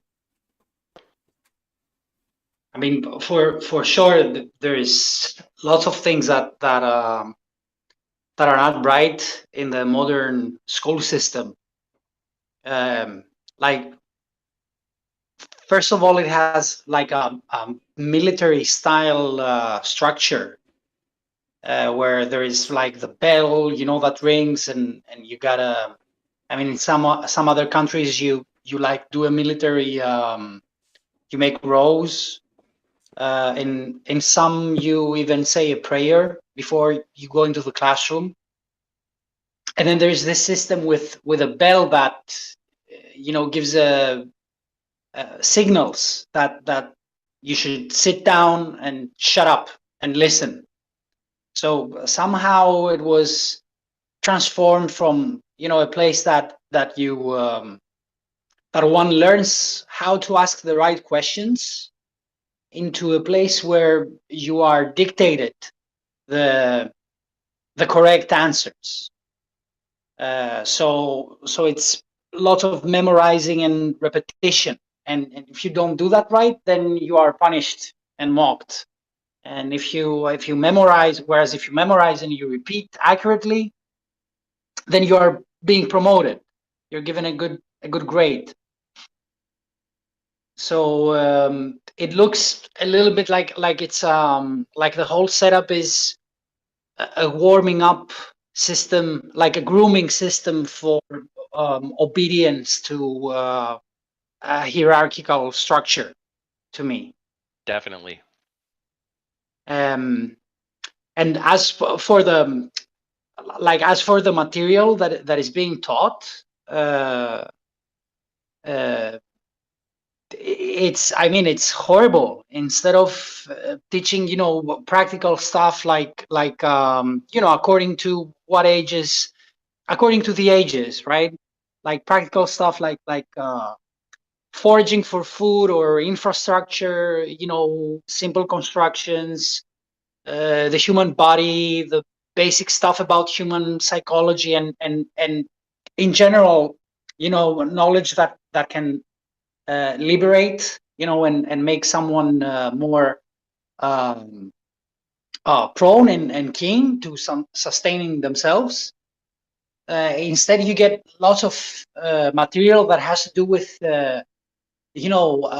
mention to national heroes and historical figures, propaganda, like abstract math and theoretical physics, right? Instead of applied stuff. And of course, as you guys highlighted, I mean, logic is really absent. So some would argue that this kind of is okay up to a level because, I mean, it's a little bit of a twisted argument. But I've heard the opinion that it's not that bad that the school is the way it is, because society is very dangerous, and society is how it is. So a fucked up school kind of may give a useful tool set and skill set for a fucked up society. So that's the counter argument, or that's the effort of trying to find something positive in it. But, yeah, but we are just talking. I mean, Blue Marble's in the chat saying that nobody's been to university. Babs is in the chat as well. Welcome back, Babs. I object. I was. Yeah, I know. There's loads of people that where I've been to university.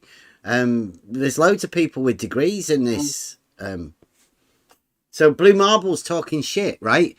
But Chris Matt, Babs, goes one step further to show his bigotry. He says most of these dudes are truck drivers and grease monkeys. None of them have been to or completed college. I mean, the one doesn't exclude the other. to be honest. Oh, in their minds it does. Yeah, how could a trucker or a grease monkey ever have anything of substance to say or think? Right? That's the elitist. Chris is the elitist dude. You can only get that by going to university. I can tell you right now, I was smarter than every single university professor I ever had, except one, save one. It was useless.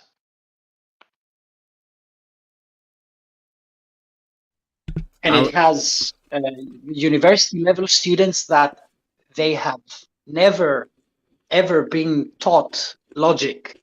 So they are 20 years old. Some of them are in their 30s, and they got a university pensum to deal with.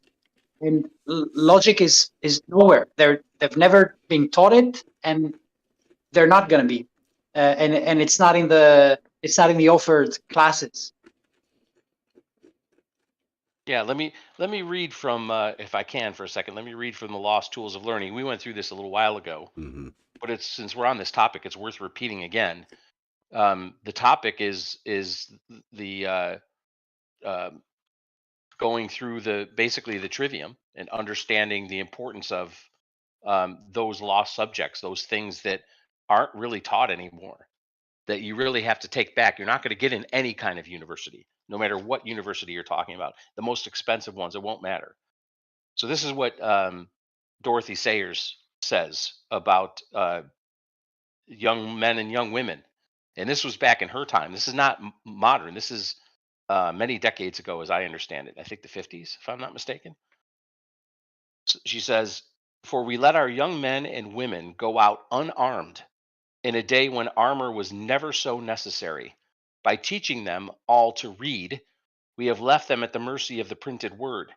By the invention of the film and the radio, we have made certain that no aversion to reading shall secure them from the incessant battery of words.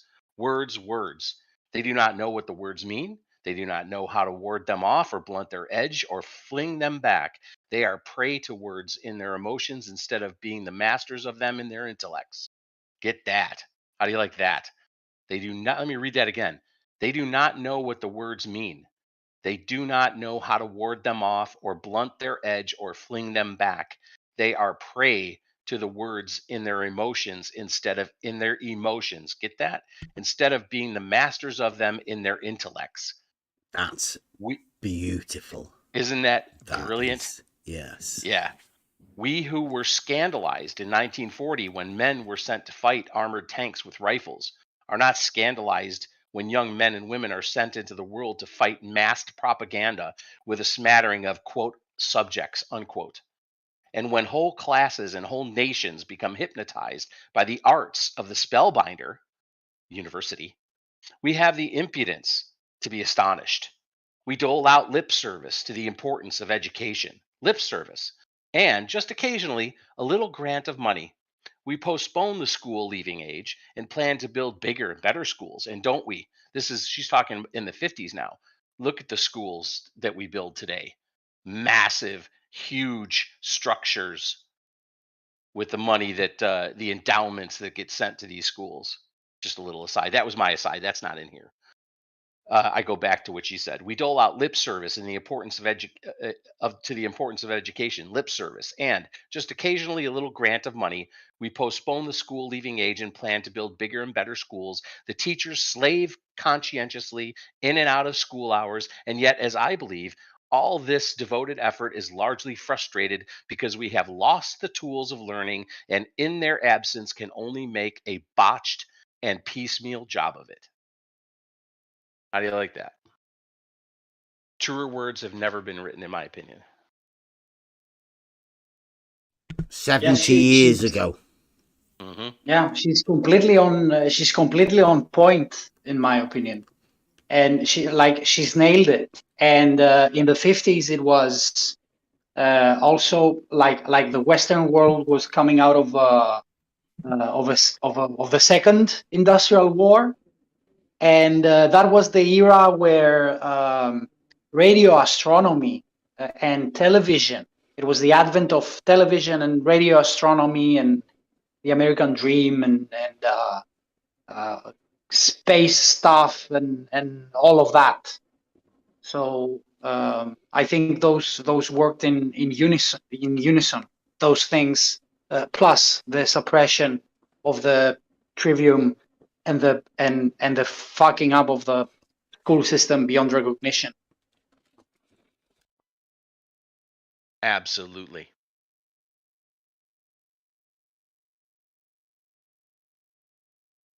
Yeah, the Trivium has helped me personally at my age. I know, well, we did have a discussion about this. At my age, it means more, no doubt, because we were discovering it together. So we could see the understanding of it. I don't know whether you'd get that being taught naturally as a youth, but you would definitely be of the understanding when you were older of where those foundations came from. You wouldn't be discovering them at such a at such an age that we have. Yep. Which is a part of the reason that it's sort of come as a shock, and part of the reason I can understand why people are averted to it. Because get to this age and you imagine you already know the basics. To find out that you didn't really understand the basics can be a bit off-putting, really, I think. I can understand why those people that imagine they are geniuses already may be averted to this sort of stuff because of ECV.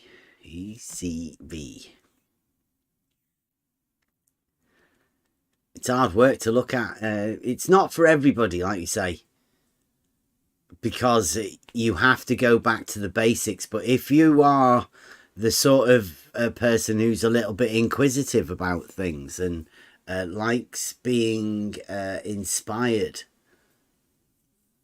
by learning new things,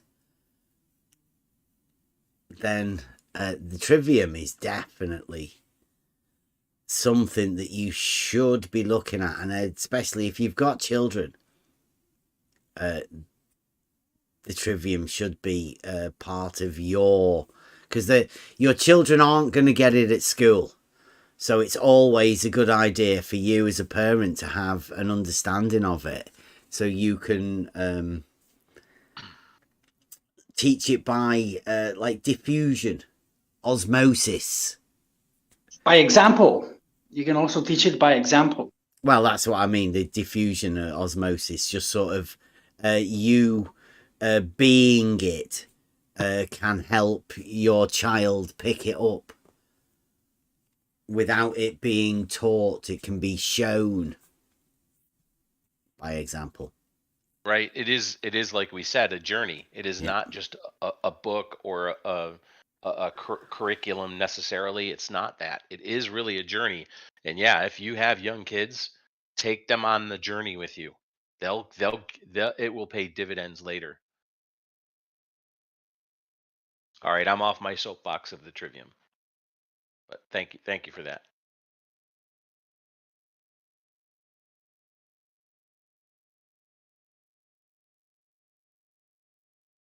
Yeah, that's good.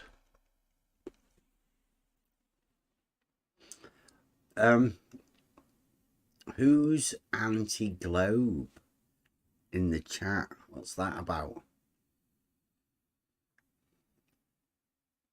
Does anyone know?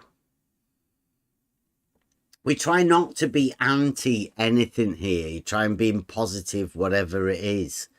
The anti idea is a bit...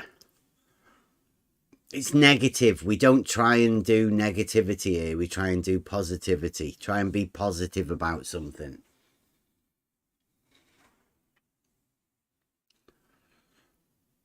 I'm not too sure what's going on.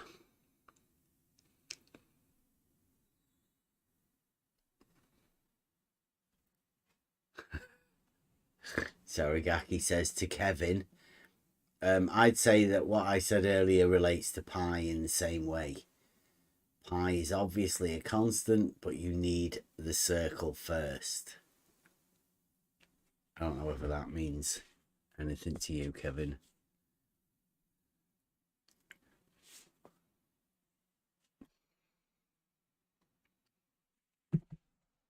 Is it 12 o'clock? Not bad.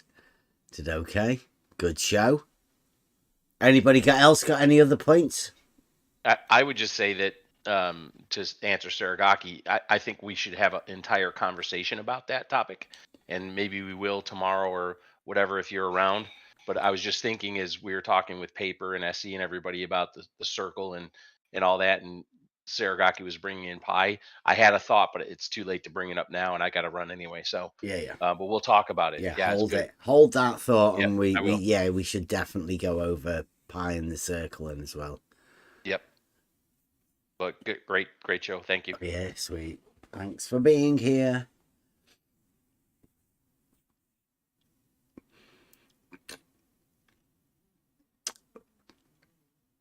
Anti-Globe is talking about, yes, the shortest distance between 2 points is a straight line.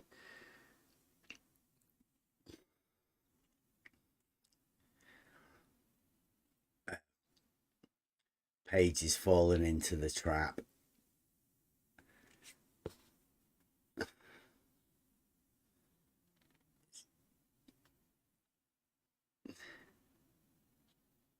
Okay, I'm going to take horizontal position in my bed.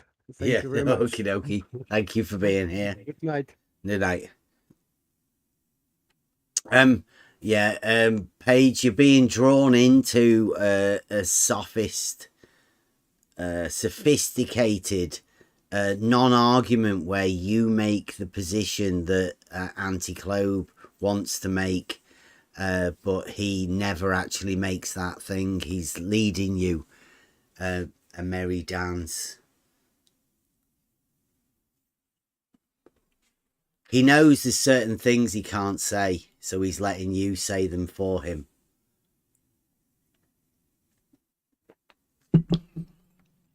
But what you're doing there, Paige, is showing him that you've thought about his model more than he has. That proves nothing. Just proves that you can think about their model better than they can. But why are you thinking about their model for them?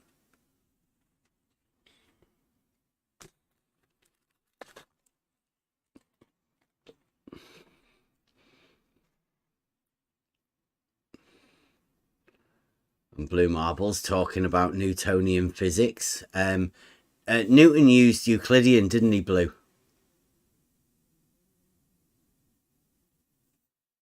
Think about that one. Newtonian physics cannot be denied, and Newtonian physics is based around Euclidean geometry. Straight lines and circles with the relationship of pi. Think about that one, Blue. It's irrefutable, unfalsifiable, and immune to your opinions. Exactly.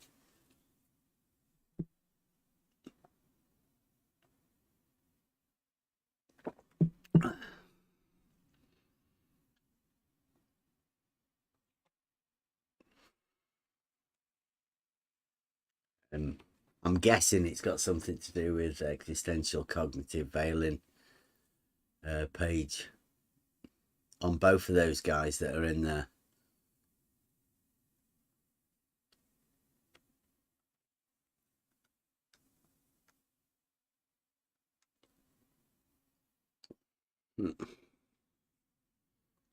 So, the idea of tonight was to, I don't know, what was it?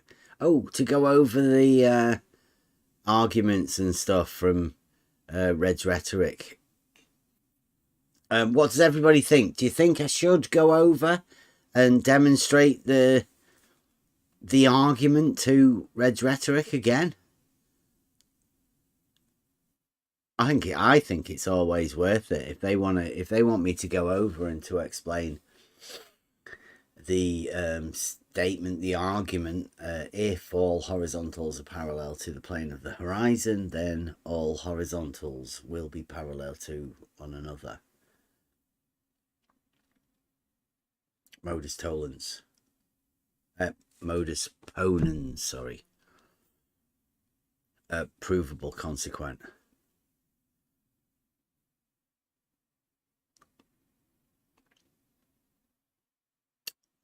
So, yeah.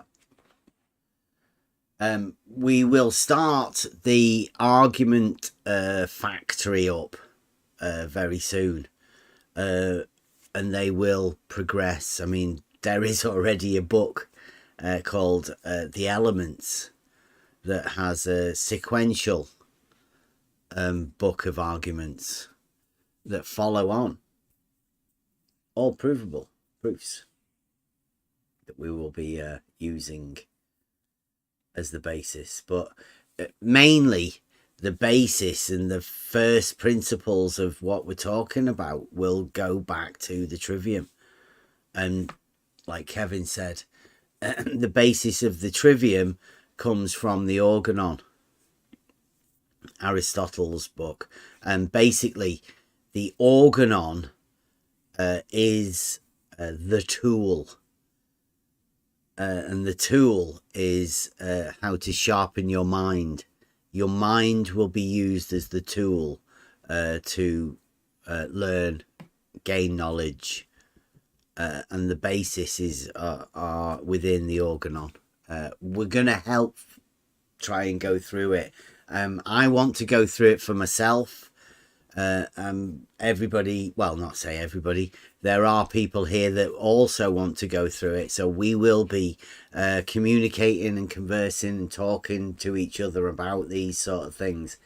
If there's any globe geniuses that think they might be able to help and come and want to get involved with helping people and learning, understanding how to learn, how to gain knowledge for ourselves, then you know where we are. We're in the Discord. Anybody's free to come in whenever they want and get involved. And please do come in on the level Discord. Come and get involved in it. Check out the website on thelevel.live. Anytime you want, it's there. Type in a few keywords. We're quite good at doing these keywords. So if you type in, like we showed you tonight, Imaginometry, you will find definitions. You will find the website, and you will probably see videos that are tagged with the similar sort of headings of all of these things that we talk about. Please do that. Anybody got any other final words or anything? I'll queue up a buster.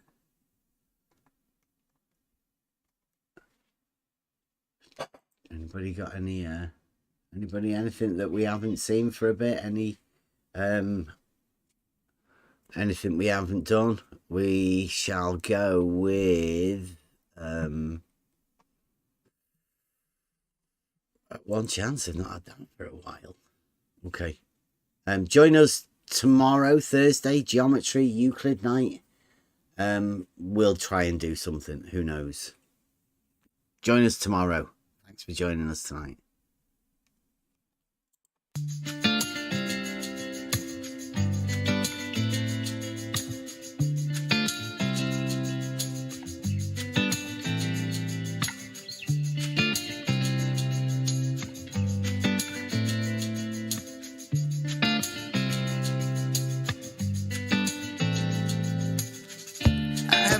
Confidence in the things that I know. I have enough wisdom to see the logic will be shown. I got one chance to show you what I got.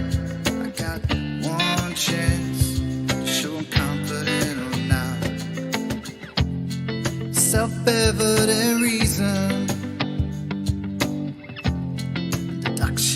and conclusions, and the fools are running away.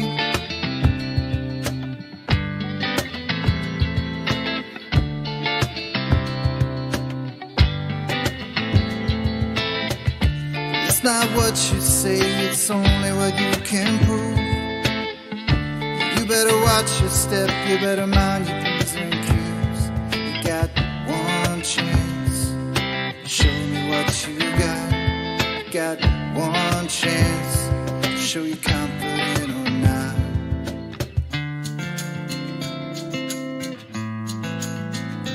Don't get caught in a matrix of all of these fakers. Society spinning, and I'm just here living on the ground.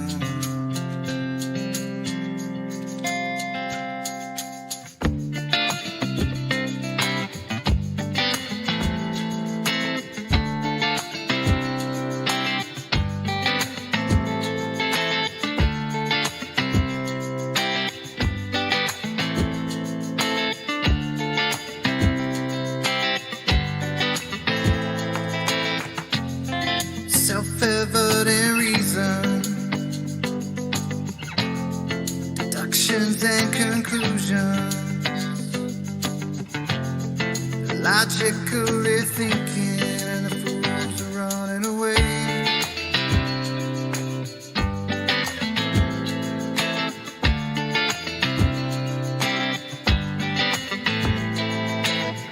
You're flipping over backwards to show me where you think you are. Your model dictates that you never see too far. Shrinking in the distance,